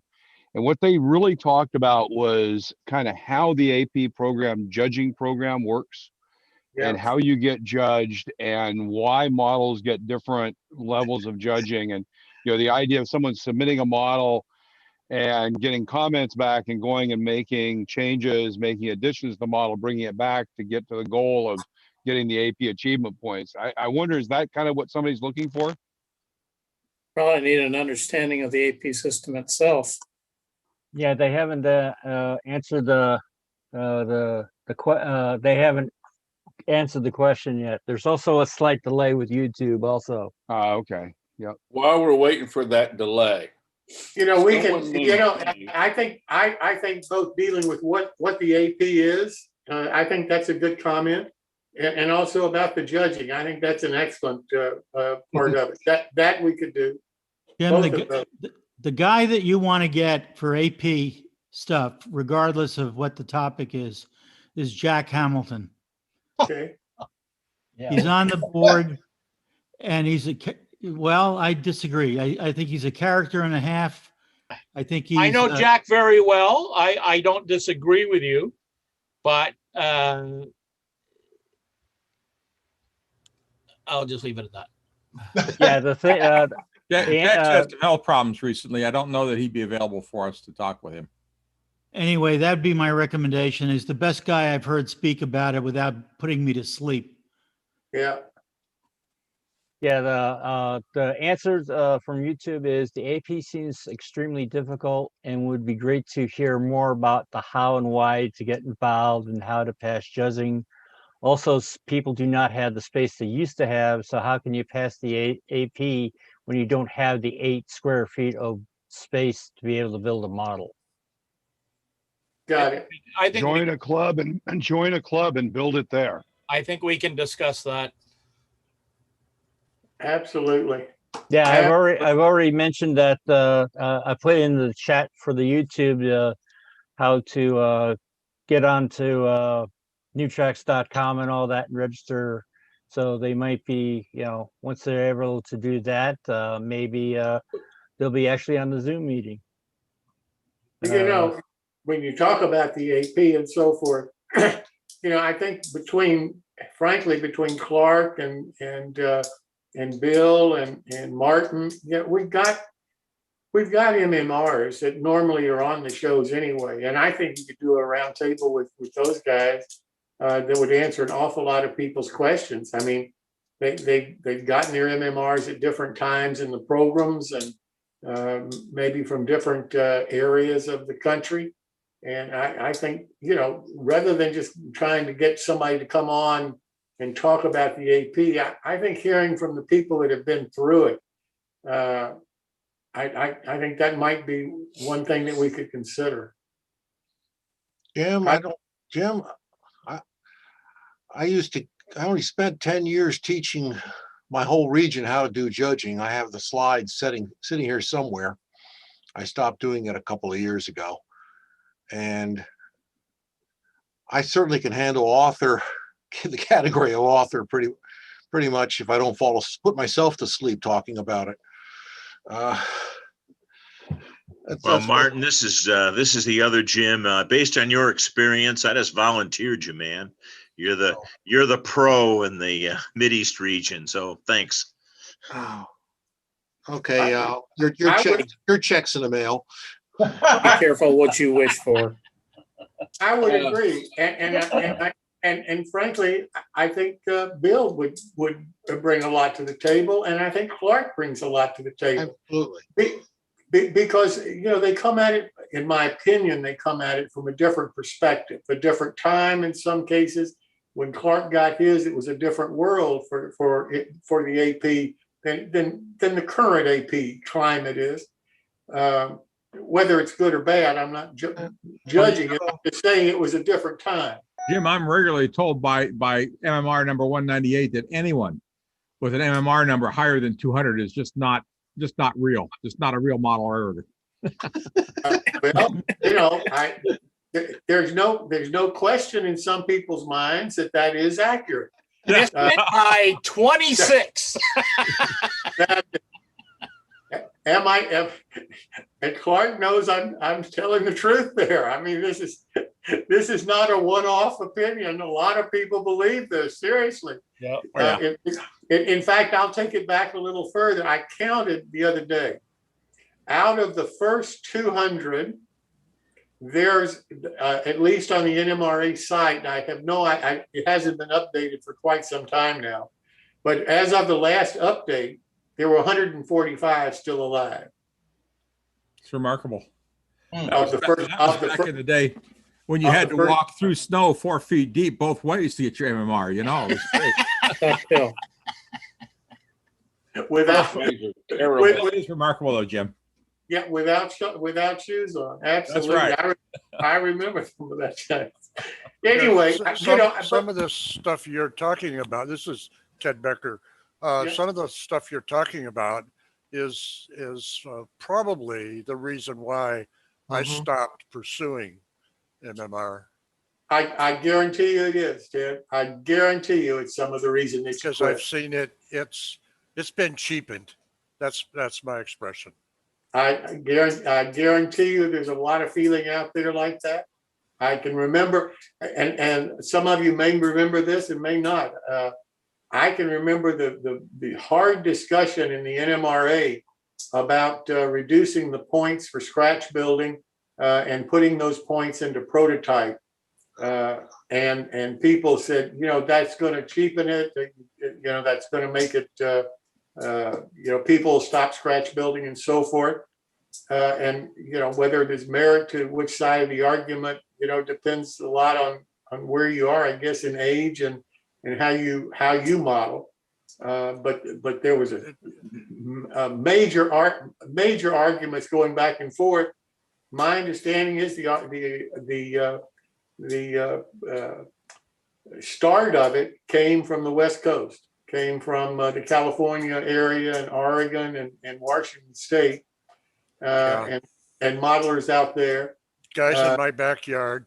Yeah, and partly a name that was mentioned earlier. And they pushed it. I had an experience. Was on a layout tour, 2013 PNR Regional in Boise. And we're in this guy's basement. The guy had a nice layout. And there's a crew of guys, 2 or 3, who were almost desperate looking over this layout for models that were worthy of AP judging for a merit award. And it was like they were grasping at straws to find enough points to give this guy a certificate in one field or another. And in another instance, locally, there's a guy I know, I've operated on his layout. he has about enough electrical knowledge to successfully change the batteries in a flashlight, and he got his electrical certificate. And it's like, if this is the standard that I'm working to, forget it, because I was slowing myself down, not doing things because I wanted to postpone it until I could do it to AP standards so I could get it judged. And I thought, nah, this is holding me back rather Ted. than improving my modeling. So I gave up. I still have the notebook. I have one certificate that I'm quite proud of that I've earned. Well, I was almost 3 times over when I got the certificate, and I've probably doubled that again, and that's volunteer. Yeah, Ted, I think you're right on with electrical. The occurrence of DCC has solved an awful lot of electrical problems that used to challenge us. And now if you read the standards for your AP in electrical, it's like falling off a log. It's really easy to get because DCC solves all these issues. And I have been campaigning at the national level for us to upgrade that and make it more, I don't want to use the word challenging, but make it more reflective of better engineering techniques for electrical. But And so I have one not thought succeeded. process that should be worth considering is that electrical in the DC world meant one thing. In the modern world, electrical means a lot different. Yeah. Right. Because it not only includes, I mean, if you think by extension, you've got the layout itself and the DCC for the layout. Yeah. Then you've got turnout control, but then you can add on to that a CMRI CTC electrical solution, or you can add on animation. So it might be very interesting to think about the electrical envelope being a larger envelope. Yes, that's true. That has kind of mandatory options to extend your knowledge base beyond basic DCC wiring and turnout wiring to a larger, it's larger set of fields doing something in one of these areas. Yeah, Phil, I'm 100% I'd like to with you. second that thought on adding on to it. I just recently received my electrical AP, and I peppered it with an awful lot of, with a nod to Jeff Bunza, animation, lighting, turnout control using Arduinos, and adding on the new technology. Heck, I built my layout on DC, and all I've been doing is ripping out over the last 20 years and upgrading with the newer electronics that's available. And I mean, to tell you, that's challenging, and I've had to learn a lot in the last 20 years just to come up with the current technology. So I think more emphasis on that and the electrical engineering is a very worthwhile thing. Well, I think you need 2 things. I think you need a base. I know guys who can't follow a circuit, like they just don't get it. You should be able to at least understand a basic circuit with a switch of some type to turn on and off something. And you have to be able to explain it a little bit. And then you can add in the newer stuff. But I think you have to have a little bit of historical electronics or electricity to make the certificate worthy. No, I agree. There's a bit of, as Jim said to me, about the guys under 200 or 225, I hope. Good night, fellas. Good night. We did have to know some of the basic stuff, but then the option was you could go outside of that. So I have sort of basic electrical theory, and then go from there. Yeah. But, I'll give you an example. A lot of where would programming a decoder and advanced decoder programming techniques fall? I would think that would be it's an interesting thought process to think about all the things we've heard about on this show that everybody says, wow, that's an amazing modeling thing. how do we assure, my question to the MMR program is, how do we assure that those things have a home so people get credit for the things they're doing? Right. So in other words, if somebody's set up and they've set up JRMRI and they've set up for all of their engines and they've custom matched sounds and that, does that have recognition value? I think we have to be very careful in looking at this, in that we do not identify proprietary products in the AP process. Right. So you got to sort that out, and I think that's been some of the struggle that I know Frank Cook's been challenged with this stuff.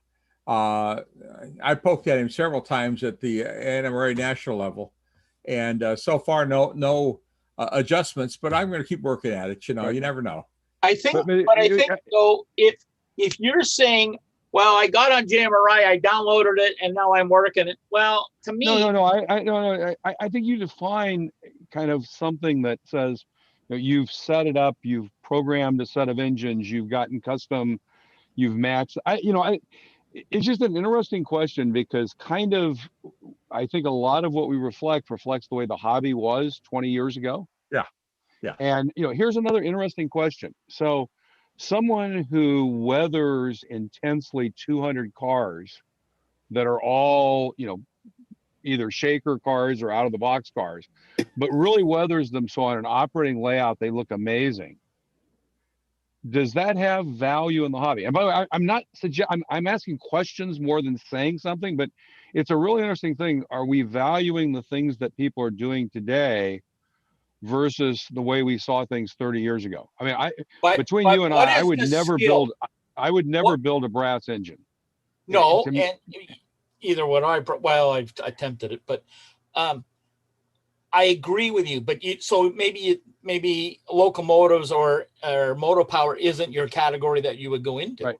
But I guess what I'm saying is, I think one of the things is that maybe it should be an extension to some of these new things. Maybe it's not electrical. Maybe it is animation and computer automation, animation and systems, where there's a new category. But I mean, I think there's an expansion to the things that people are doing in modeling today, because the things that you used to have to do to build a model, a lot of that you don't have to do anymore. It's done by a commercially structured physical underpinning. Okay, but the program itself, it says achievement program, achievement to your technique and accomplishments, not of what somebody else has done.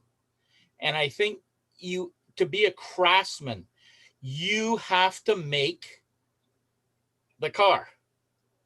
Okay, Clark. Yeah. Clark. Okay, if I download something off of Thingiverse and print it, that's not scratch building. Someone else designed this thing. Right.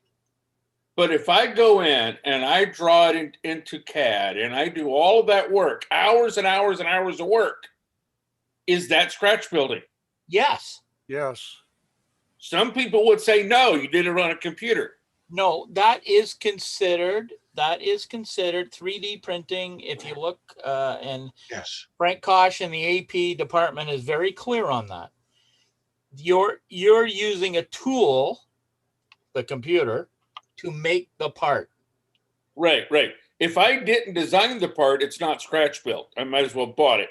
But if I do all that work to design that bell so that it clangs, and then I 3D print it, then you should get the points, because it was your skill. You have shown the skill that produced it. That's what I think we're getting at, and you got to have some parameters or not. But the guy who does JMRI beyond the basics, he goes in and he customizes it extensively. Or the guy who does the same thing with. But okay, we have to look at the category. It's electrical. It's not computers. It's electrical. But that's the point, Clark. That was the point. Is based on the way the hobby is evolving.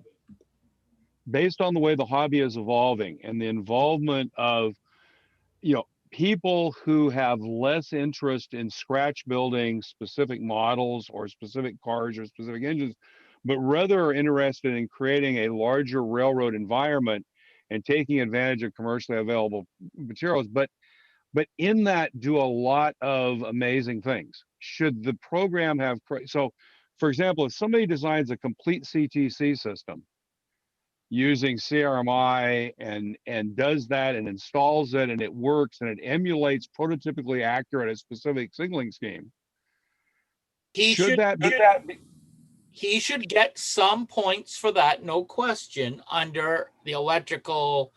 but see, my point is, by constraining things the way they are in electrical and not saying there is another category. I mean, I think part of my point is that it may be time to think about creating other categories. Like even, you know, I don't know exactly what the right perspective is, but kind of to reflect the fact that, I mean, I especially see the younger people in the hobby, and this is the danger is, you may make it in a way that no one participates. Because if I'm someone who's decided, you know, I'm not going to build a lot of scratch building, I'm rather going to build kits in this, but I'm going to build a very large layout in that. If there's no reasonable way with that modeling scenario to become an MMR, and maybe that's then the definition, that's never going to be an MMR, then those people will never participate in the program. Well, and by the way, this is why I've told Jim, I've told Jim, I think there needs to be an intermediate level. If there's an MMR with this many certificates, there needs to be a JMR, journeyman model railroader, at half that. So there's kind of a step, because I think that's part of the problem is people don't participate because getting one AP certificate isn't perceived as meaning a lot. There's a thing called the golden spike. Right, but that's you get just But that for your doesn't initial count. layout. The problem I have with Golden Spike is it does not count towards your MMR. No, but either with all this stuff that he's talking about, it's not going to count to your MMR and an intermediate program. You got to get into the MMR program. Well, no, I'm saying is, let's say you have a new category. It's a new AP category called computers and automation, signaling computers and automation. And that's where you get credit in there for if you've done CTC and CMRI and JMRI. If you put in, you know, a controlled system, if you've done an animation product with Arduinos or that kind of, it's those set of things that go into a new category. Anyway, yeah, okay. Let's say we put that in, okay, and that would, you can either go the old electronics or that new category, say. Right, you are both. Or you can do both, but right. But in categories, the way it works in the AP, there's 3 groups. And you got to have one of every, or 2 right. in one and one of everything else. So it ain't going to help you. You can put it in. I think that's why I was talking about a journeyman. So let's say it takes, I'm just pulling numbers out of a hat. I don't remember. Let's say it takes 14 certificates to make MMR, or 7. If it takes 7, then if you get 3, you're a journeyman. You're not a master yet. Right. In 3 and 2 categories, for example, something like that. It's something that's an intermediate thing where. Okay, I can see your point there, where you're saying if you get 2, you're. Yeah, it's just 2, you're an intermediate apprentice. recognition. It's kind of getting people to the goal. It's why you kind of give those prizes out halfway through. It's motivational prizes. Yeah, but not everybody should get a participation trophy.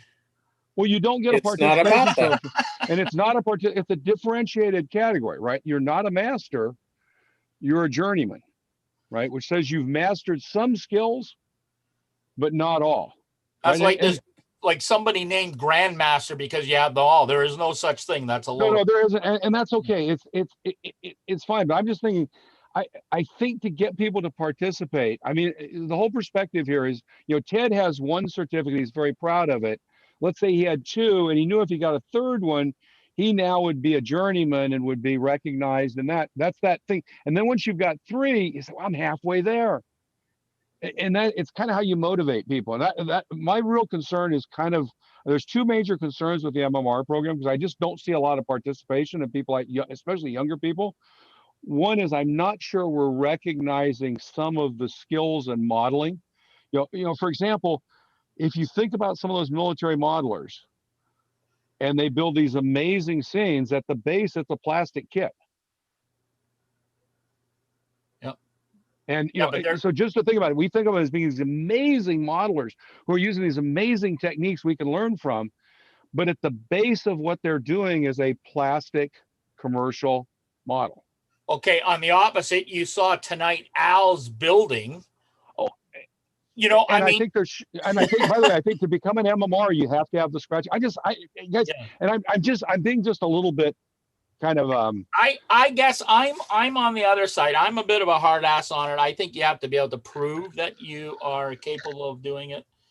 And you know, you say the numbers in the last, Bill, you could probably back me up. I would say in the last 3.5 years, there's been more MMRs than there have been in a long time. I would agree. Yeah, no question. There's been just a ton of guys getting their MMRs. I think there's an interesting point, perhaps, for discussion that the military model guys that do such outstanding work, most of them are a third our age. Exactly. Exactly.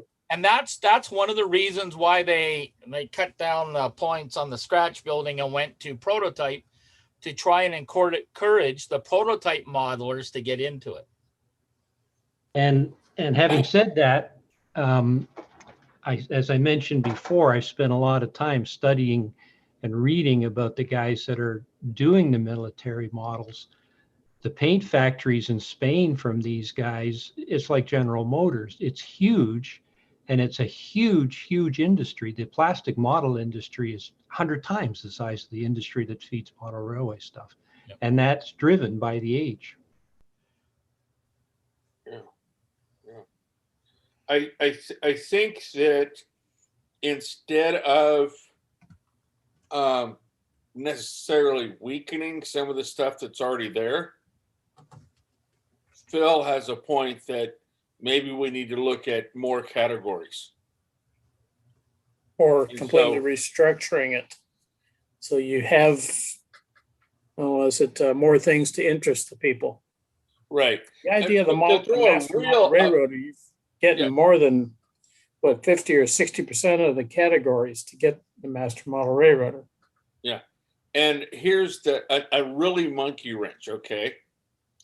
How do you appeal to the guys that never pick up a knife or a brush? Everything they do is on their computer in what's called virtual modeling. But they draw every single line, change every single pixel. Okay. And then they go back and they weather it virtually. They're doing all the same things. They just don't do it physically. Is that worthy of recognition? Well, surely not in any category we've got right now. Okay, it's a totally different way of looking at it. And so maybe the guy who does 3D or virtual modeling or and doesn't ever touch those other items because he's just not interested. Maybe there's something, that's a whole separate way of looking at it. And TC taking another side of that, maybe model railroading is not his hobby. Maybe computers are his hobby. Maybe 3D printing is his hobby. And nothing wrong with that. And if in that hobby, he wants to design model railroads, great. But maybe being a model railroader, it is not the hobby for people that are doing what you're talking about doing, TC. Well, that may be true. I'm just making an argument. So I understand. TC, I understand you are, TC, but before we go down that road too far, to make the argument that the model railroad community should incorporate other hobbies into it, I think that's... Well, to me, that's being exclusive and elite. You're saying that if you don't build with your hands, you're not a model railroader. I'm not saying that at all. I'm saying that's how it sounds to me. I'm sorry, but that's my opinion. If you say to get master model railroader, you have to build all this stuff with your hands. Okay, and the guy's a C5 quad. You just eliminated him, but you haven't changed the fact that he wants to do models. Maybe he doesn't do it the way it was done 30 or 50 years ago, but he's still modeling. And TC, I guess what I'm saying is, if a person wants to do 100% of everything on his computer. Oh, I wasn't saying that, because you can't get Master Model Railroader off of one certificate. Well, but so, you're saying he designs everything. He designs cars. So in order to get an MMR, that could not be the only thing he did. I'm asking a different question than you're taking. Okay. I'm saying, do we have recognition of his skill on that, and he gets a certificate in that, or do we say no? That's not model railroading. My understanding is the 3D work that he does right now, as long as he designs it, it's counted toward the AP. I'm throwing another monkey wrench in. What about the guy who I know one guy specifically who has a huge basement layout in Oregon and it's an HO scale. He also has a virtual layout, covers half the freaking country, or half the Northwest anyway. No, virtual doesn't work for me.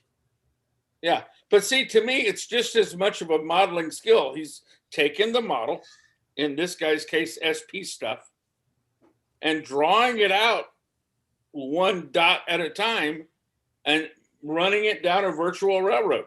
Yeah, but that's like saying that's like saying a guy's a wood carver. He uses a computer and he shows you a picture of a duck and you're going to certify it? No, you got to carve the duck. No, not what I'm saying. I want to see the design work, just the same as a 3D guy. Okay, just because you got it out of your printer doesn't get you anything with me. I want to see all your design work. I want to see all your files and all the time you put into it. And if you didn't design it yourself, you don't deserve the credit. Yeah, but that's not the point. The point really is you have to show the skill, and yes, computer skills are a skill, but then you have to turn it into a real object. And I don't think virtual railroading does that. If you're going to put that qualifier on it, then you're correct. If it has to be physical when you get done, then yeah, that wouldn't count. But not everybody who does virtual limits it to the computer screen. When they get through designing it, they make it or print it. Well, I'm going to say something that a lot of predecessors of mine used to say. I hope you find another association that meets your needs then. Yep, that's what I think too. I think everybody can kind of agree with you on that. Maybe I'm crazy, but I would totally agree with that statement. Model railroading may just not be your hobby. Let me give you guys a hypothetical and see how you deal with it. I've got a town off in a corner, and I want some interesting things in the town. And one of the ways to deal with part of the scenery in that town is to put a mirror and to have it reflected, pay attention to the backside of buildings. It's something we all know. Suppose that I tell you I can do that one better. I'm going to put a 30-inch screen behind that. And I'm going to create the town at that corner. What does that constitute in modeling? I created a scene, a scenery, buildings. I created all kinds of lighting. I would consider it part of your backdrop. Part of your scenery. It's part of the town. Yeah. It's a 3D view of the town that blends into the town the same way a road or an underpass would blend into the town. I think it'd be great scenery. But I think it's one element of the whole scene. But there's no accounting for that in the AP. It's part of scenery. No, it's not. It's not. In fact, it's a disqualification. And what I'm trying to suggest is that there ought to be many more options for each of the groups so that you don't specify the method of the build, which some Wait a of minute. these options imply. Now, I agree with you. I agree with you there, Jeff. There should be a little bit more options. But you're going to have to also look at the point distribution on those options. Well, that's a whole nother discussion. Yeah. But wait a minute. Where in the AP does it say that what Jeff is talking about isn't part of scenery? Well, I don't know about the specific written rules, but basically, I was told that it doesn't count because it's electronics and not scenery. No, I don't know who told you that. No, the AP chairman in the Pacific Northwest region. Well, I don't know about him. I know of no rule like that. Have you heard anybody else heard of a rule like that? I'm looking at it right now and it doesn't say anything. I've never heard of such a thing. I haven't either. I'm not arguing. But let me say this: that part of what complaints are about the achievement program is that depending on who you are as the AP chairman, you may have a whole different view of what the AP is about. And part of the problem is that the national AP chairman doesn't select any other person to be involved in the AP. The regional AP chairman has nothing whatsoever to do with the national program. He's not appointed by the national director. Now, I once had a national AP chairman call me up and say, Jim, I need some advice because I'm going to be named the national AP chairman. And what I want to do is I want to go out and tell the region and division AP chairman that I want to do this and this and this. And I said, lots of luck, because they don't work for you. You can tell them anything you want to, but they don't work for you. You don't have any control over their appointment. You can't fire them. If they tell you they're not going to do it your way, you can't do anything about it. Do you know who the regional AP chairman works for? The region president. Yeah.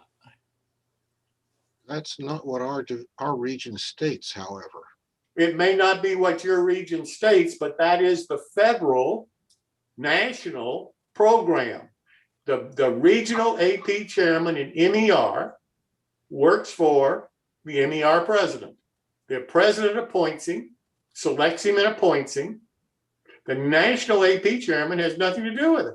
Actually, we asked for concurrence from national when we appointed. Whoopie-doo, you think national's not going to confer? If the president wants him, I mean, it's going to be the president's person. Okay. It's kind of like Lone Star Region, if I remember correctly, actually has a thing that says the region only nominates the AP chair. And guys, I'm just saying. This proves your point. Proves your point. It's different from one region to another. It's different. No, from a national perspective. What I'm telling you is what the national situation is. The region AP chairman works for, is appointed by the region president of every region. Within a region, that AP chairman and the president of that region may look at some of the AP in a different way than other regions. I think that is slowly coming to an end, though, Jim. I'm not saying it's not coming to an end. I'm saying I agree. I am saying that if TC has been told something by somebody in the Pacific Northwest region, that may or may not be what the national policy is. But if it's not written in the AP regulations, as far as I'm ever aware, then that's not what the policy is. But that's one of the things in scenery. That's why, because it's so subjective, it has to also go to Frank for approval. Yes, it does. I'm not saying it doesn't, but what I'm saying is what I've heard But there is a check. There is a check to what you're saying. If the region guy says no, you can still carry on and have the Frank national Frank make the decision. No question about it. It can always be appealed to national. I'm not saying that at all. Okay. What I'm saying is that what I just heard about having the TV or whatever the mechanism was as part of your scene, as part of your scenery, if I come in and I'm judging your scenery, then I know of nothing that says that that's not included in the judging. No, I put it in the chat what the rule is for backdrop. Yeah, I can't read the tiny print, but yeah. So, I as far as I'm concerned, we can add stuff to the AP and so forth. But I think there is so much misinformation about the AP out there and what is allowed and what isn't allowed. I think, a discussion about the AP, I think that's great. I'm all for it. I think more people ought to be involved in the AP. I'm a firm believer of it.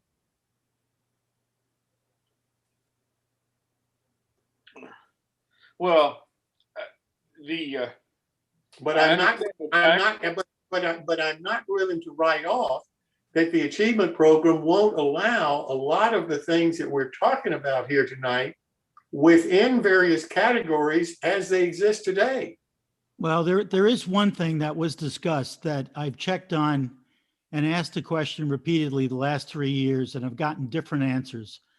And it was talked about before, and that is if I go through and design a boxcar for 3D printing and all the pieces that go with it, does that count as a model that I created? Yeah. And the answer that came back consistently, which troubles me greatly, is it does if you're the one who operates the 3D printer. No, that has but if nothing you to do with it. hold it. If you send it to Shapeways for printing, they won't count it. No, and that's not mine. That I pushed all the way up to the national guy years ago. We did it in our region, and the answer came back that way, which I think is nuts. I never heard that before in my life. Because the reason is it makes no difference whether you press the button or not. At the national convention, I tried to talk to people from different regions, and I got different answers. I totally agree with that. That's what I was trying to say a few minutes ago. Because the national really isn't involved in the region making those decisions. They can be appealed to national, like you obviously have. And I don't. Maybe I'm crazy, but I think if you ask Frank the question you just posed, I think Frank is going to tell you if you designed it, if the design is yours, and you have a file ready to send me and I print it for you, that item is scratch built for you. I happen to agree with that, but that's not the answer that I got back. And that's the answer you get from some people. Hold on. I actually ran this by Frank in my region when I was running the contest room. Oh, maybe 7 years ago. Yep. A joint conversation between him, myself, and our regional AP coordinator. And the conclusion was, if you designed it, you did the software end of it. It's scratch building, period. And I actually published that conversation in our regional newsletter. And since then, Frank has also come out and said that was in the national magazine. About 2 years ago. Okay. As far as I know, as far back as 3D printing was talked about in the NMRA, that has been the position on the achievement program. If you designed it, you don't necessarily have to own the printer that prints the design for you. As long as you did all the computer work, all the design work for the product. You did the creativity. You did the creativity because it's viewed as a tool. And you Frank's answer to the exact question. Use a laser cutter, 3D printer, CNC Yep. mill to make some original parts. Are they considered scratch built? Answer. All three devices are considered tools. If you generate the specific file that was used to make the parts, they are considered scratch built. You do not have to operate the machine as Right. long as only your code is used to make the parts. If somebody else modified the code so it will work, it does not qualify. Yeah.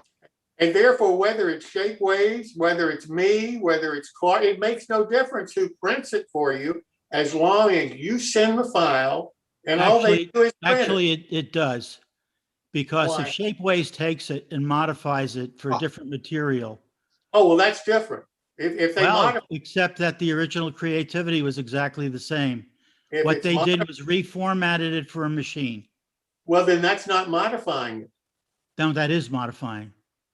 Well, okay, It but depends who you ask. I think we may be, I'm not sure what Frank would say. I can't speak for Frank on that because I've never asked him that specific question. But if all Shapeways is doing is taking your creativity and making it work in this machine rather than the way you had it done in this machine, if all they've done and hasn't changed a thing from your creativity. Well, see, that's what I'm trying. That's what I'm trying to tell you. You're missing a point. And the point is you can go and do the design on a 3D CAD system. But in order to get it to print, there's another step in between. And some people are interpreting that step, obviously, as you didn't do it. And once you hit that step, it's no longer scratch built. Even though all the creativity to do the original CAD drawings was yours. And that's a problem. I have to leave for dinner, but I wanted to make one comment about military modeling. Military modeling doesn't give a rip about materials. They're interested in the end product. Right. That is not model railroading's point of view. They are interested in the end product. In effect, they are super kit bashers. Yeah. And they'll take any materials from anywhere to finish the thing. That, again, is not model railroading's point of view relative to the AP. Yep. So that's my last comment, and I got to say goodnight. Okay, but Hi, Jeff. I appreciate your last comment, but when you come back for the next show, I'd like to carry that on because I don't understand your point of view. I disagree with that. I think model railroaders will use any material they can find. The more I do kit bashing, the less valuable it is to the AP score. If I take more parts that are already put together, and what I'm doing is refinishing them or cobbling them together in a different way, it's less valuable in the AP score. Go look at the AP scoring. No, that's how it works. Yeah. I'm sorry, That's what? the tradition of the AP system.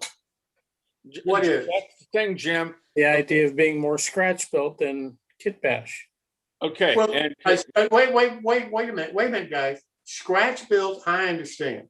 If you take a block of wood and you make the part out of it, I understand that. If I take a part over here that is 90% of the part that I need and modify it a little bit, I understand you're not going to get as many scratch built points for that as if it was an actual scratch built part. And that, Jim, is what you're missing when you get done with the 3D part. Whether you're making a 3D CAD drawing or whatever, you're designing your part, regardless of how you get there. That is scratch built. But a lot of people in the AP judging are saying that if you aren't the one operating the slicer, the part that takes the CAD drawing and turns it into 3D G code, then you didn't scratch build the part because somebody else did that part. And so it's the same as kit bashing. I've never heard this said before. Well, The whole premise to it is that once you get the part designed, you sometimes have to modify it due to the shrinkage of the material used to print it. And if you don't do that, then it's no longer a fully scratch built part. Right. That's a bit of a stretch. And consequently get points taken away. Yeah. I can, okay, because that's part of the creativity that's necessary to build a total scratch built part. And if a No, person, no, you're no. missing the point. That's exactly the way the military modelers go about it. It's the end product. The end product has the creativity in the expression. How you got there is not most of the issue. That's the point. And to that's me, the difference in military modeling. that to me, so what you're, hold it, let me make sure I understand what you're saying. So what you're saying is the AP should look at the boxcar. And if the boxcar is well built, well painted, actually operates, then that's what it should, that is the judging, period. How it was made, of what material, or whether the material was scratch built or not, should not be considered. Should be a lesser issue. That's why there's less scratch building points than construction points. But when you go and watch the judging, the actual judging, you'll come away with a slightly different conclusion. Yeah. I totally understand what you're saying. Judging, I totally understand that. And I come back to Martin and his clinic that he's given in his region about judging. I totally understand the possibility for judging. I really do. All I'm trying to say to you is the way that the matrix is put together, in my opinion, accounts for the level of involvement of scratch building in the modeling versus the construction or versus the other parts of how the total model is judged. And that's all I can say. I mean, if it's not being done correctly, yeah, I understand your point. Look, if I came up with a lost wax process to build a boxcar, and I came up with a beautiful boxcar, and somebody else built it out of basswood, I'd be willing to bet you dollars to donuts that the basswood model is going to win. Because I disagree on that one. Well, that's been my experience. The more scratch, they give more weight to scratch building. Everything else they demote. You can't give more weight. There is only so many points for scratch building. After that, it's It's only 15 out of 125 points. That's right. Right, but they'll give points for scratch building, and even if you did a whole bunch of other stuff, oh, that doesn't count. That doesn't count. That doesn't count. So they won't give you any points for it. Well, I don't know what. If you don't have the judge trained to recognize the quality or the not quality in the construction part, because they're not giving out the points. I'm not saying every judge. I'm saying in general, my experience has been, if you make a paper model that is like, take a magnifying glass and you can't tell, but it's not board by board. Oh, well, that doesn't count because you did use your printer. So no scratch building. There is some bias. There's no question, especially with some judges. But the point matrix really adjusts for that. And if guys are going way off the top like that, I'd like to know who the hell the AP person is, and he should get his attitude adjusted. Well, the AP person I'm talking about is dead, because I was in P&R back in 2000, early 2000s. So that guy is no longer in office, but neither here nor there. Now, here's a question for you. His initials weren't DW, were they? I don't remember. Or sorry, D. Well, here's a question for you. What about if you completely design a part, and then you bring it to a machine shop to have it made. Would that still be considered whatever we're talking about here? Yeah, that starts getting in the tool bit, and that's a gray area. No, I would say you're leaving the tool because you've designed it, but another craftsman is making it. Right. And so, and this is the same argument that goes into what Jeff was talking about with that middle step, what's called a slicer, the stuff that converts your CAD program into G code so that the laser printer or the 3D printer or the CNC machine can make it. Right. And I've never heard of this problem until tonight. No one is, I have never heard of the G code problem. Well, it's not just G code. It's the fact that somebody else is operating that part of the process. Yeah, I mean, but if it's not part of if it's not part of the design process, it's part of the print process, and the print process doesn't make any difference. Then Just what's the because difference? just because you send it to a guy in French and he's got to convert it to English doesn't really change the model.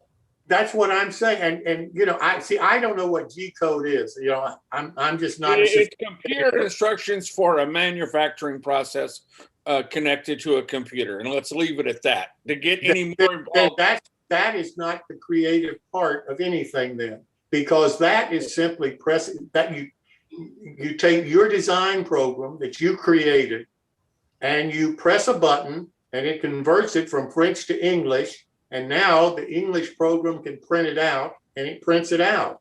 That is a scratch-built product. So what's the difference between that and taking that same design and handing it to a machine shop to build? Because the machine shop builds it. Well, the printer prints it. So what's the difference?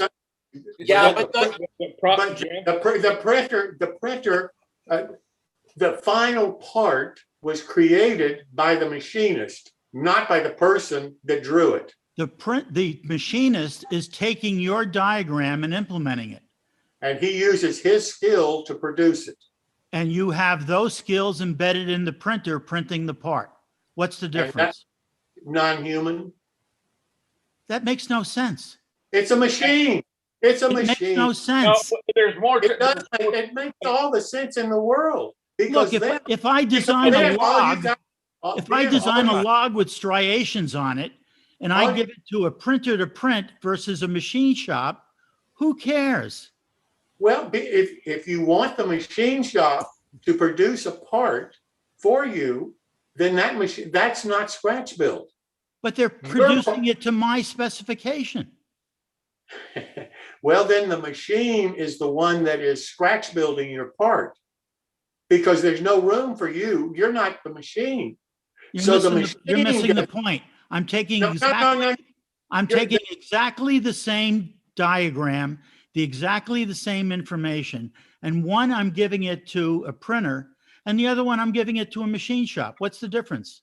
The machine shop human being has to use his creativity, his skill, because no two machine shops are going to do the same exact quality of job. That's the point that people are getting at about the slicer.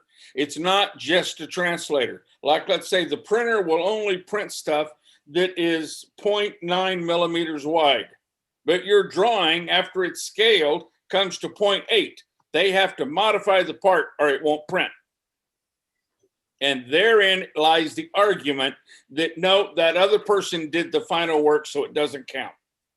All right, so let me come back and say this. Why didn't you change the part dimensions My yourself? part is exactly to scale. I drew 1-to-1, 12 inch to the foot. Here's the drawing.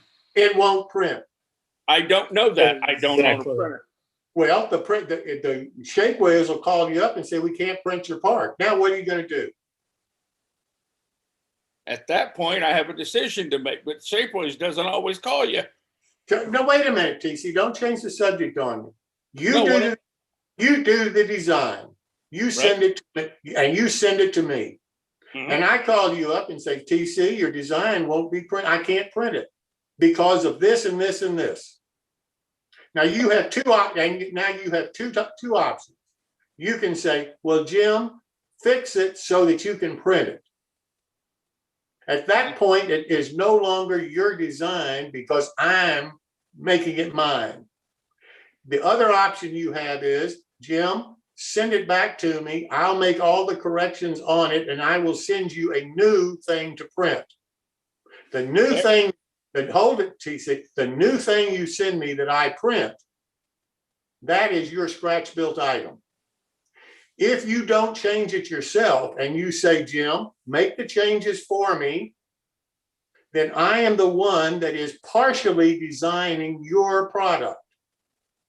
And that is no longer. I'm not arguing with you. I understand that. I'm telling you that not all the people who have these service houses will call you back and say the part doesn't print because it's not wide enough. They'll either print it and let it fail, or they'll modify it themselves. And the judge has no way of knowing which is the case. TC, all I can saying, that's their argument. That's the argument they're making. The answer to Jeff is that's the argument they're making, is that you didn't press the button, you didn't do the print, so you didn't take your knife to the block of wood. Well, that's not the policy of the National AP program, TC. I didn't argue that either. I'm just saying that's the reason Jeff's not getting a consistent answer. Well, I'm not sure that's the reason at all. You're also dealing with judges, and the judge can have a bias Tell me about and that. all kinds of other things. I think there's not enough enforcement from the top down, and there's not enough training. You just grab, I need another judge, come here. And I don't know that actually works, because you don't know if that guy's actually qualified, regardless of what his reputation might be. TC, I agree with everything you're saying. I totally agree with everything you're saying. Yeah, there needs to be some judge training. Yes, there needs to be this. Yeah, there needs to be more control from national, in my opinion, over I the would say decision. enforcement instead of control, but okay. What? I'd say enforcement rather than control. Control is a nasty word. Okay, well. But yes. Oh, well. Okay, so I ran a training program for my entire region. Yeah, but not all regions. For judges. So, sometimes you just have to do what you have to do with what you can control. I don't have control outside the boundaries of the region. So I instituted a training program. I got it funded. I traveled all over from South Carolina up to North Jersey, out to Harrisburg, Pennsylvania, all around the region, giving clinics and seminars and training judges to be on the same level platform. So when it came time to actually go into a contest room, you'd get a pretty uniform result. And I actually tested this once at a regional convention. I didn't have a lot of models. So what I did is I actually had 2 rooms. So I split the models into 2 rooms, and I split the judges in half. And I had them each judge both rooms blind, not knowing the results, swap back into the other 2 rooms, swap judges to different rooms, rejudge everything a second time. And 90% of the scores were within 2 points. And there were 2 or 3 anomalies. And I just looked at them and said, why don't you guys go look at that? Both teams now go look at that and come up with what you really think it is. And one would come back, invariably, one came back and said, we were stupid. Thank you. But it self-corrected. And that's where somebody has to be in charge and sit down and review all the judging before decisions are made. So, we do 45, 50 models. It takes 6 or 7 hours because we're pretty thorough in our region. And then we do it again. I go around the room with all the score sheets with 2 or 3 of the judges, all of us MMRs, and say, really? And so they would all, sometimes they would come back and say, yeah, really. And sometimes they'd say, yeah, no, somebody screwed up. We'll Yeah. fix that. So we Yeah. actually have a pretty tight program of multiple review to make sure we get it right. And You know, I- that takes effort though. And Yeah. I know other regions aren't doing this. Well, and I can say that when I was in the Lone Star region, okay, it was very much like you say. And there was 2 teams of judges judging every model, comparing points. And if there was a lot of variation, you redid it all over again. And everybody was trained in how to be a judge and so forth. I come to Arizona. I'm in the Arizona region, okay? Or I think it's a division, but that's beside the point. Whatever. None of that exists. Well, I can't help you on that because it's, you know, I can only work with what I got. Yeah, and I know for a fact the PNR, I brought up one instance, but I know when I was in the PNR, I was even secretary, and I know for a fact that there was no adherence to the rules. It was all up to the whim of whoever they pulled in. And, you know, I'm just saying, it's not as consistent as maybe it ought to be. Hey, see, there's a house down the street for sale. You could move into Martin and Mai's region. My wife might have something to say about that. What do you mean? Is there a big enough basement? We have wonderful basements here. They're picking on me about moving. Yeah, we're we not actually, Florida, we're not California, we're not Arizona. We have real basements. yeah, the basement's just as big as the rest of the first floor. Yeah, they might leak a little sometimes, but Well, we can't do basements here because they'd be flooded about 11 and a half out of 12 months because the water table's too high. But that's neither here nor there. Well, to get these things, it takes a lot of work to get all these things Right, and you have run. when you first start at it, it's haphazard, and it takes more than one time to get everything figured out and in a row. Once you get the program started, it's almost self-perpetuating as long as you. Well, I will tell you, 2 years after I stopped running the contest room, things noticeably started to drift. Yeah, you got to have And somebody. so you have to stay on top of it always. But it's like anything in a region. Yeah. If your volunteers aren't conscientious. Yeah. Well, it's region, division, national, it doesn't matter. That's right. People are people and they will drift, and you have to be aware of it and you have to manage it properly. Right, exactly. So and at last year's board meeting, this little tidbit came up at our regional board meeting, and 2 of us on the board at the time said, yeah, we both noticed that, didn't we? We should do something about that. So the judging program was reactivated. Yep. So now, but the problem, of course, well, everything's on hold, so everything will probably drift a little bit faster now. Nobody's going anywhere. That's a whole other Well, discussion. Well, speaking of drifting, gentlemen, do you think it's now time to get off of YouTube? Yeah. Yeah, now we can start the conversation. Well, I would have to say thanks for the participation on YouTube. It seems that the chat room there was very I would have to say they were just as pumped of the conversation and all that. So, but now is the time to turn around and thank them for participating, and also to go to newtracksmodeling.com and see about registering and all that, and you can actually be a little bit more live on the participation. And if you're having trouble, let us know on the website. And then we are in the process of having a new one. So if the old website doesn't let you on, just keep on checking it out, and the new one should let you on, and we'll see you then. All right, I am now stopping the live.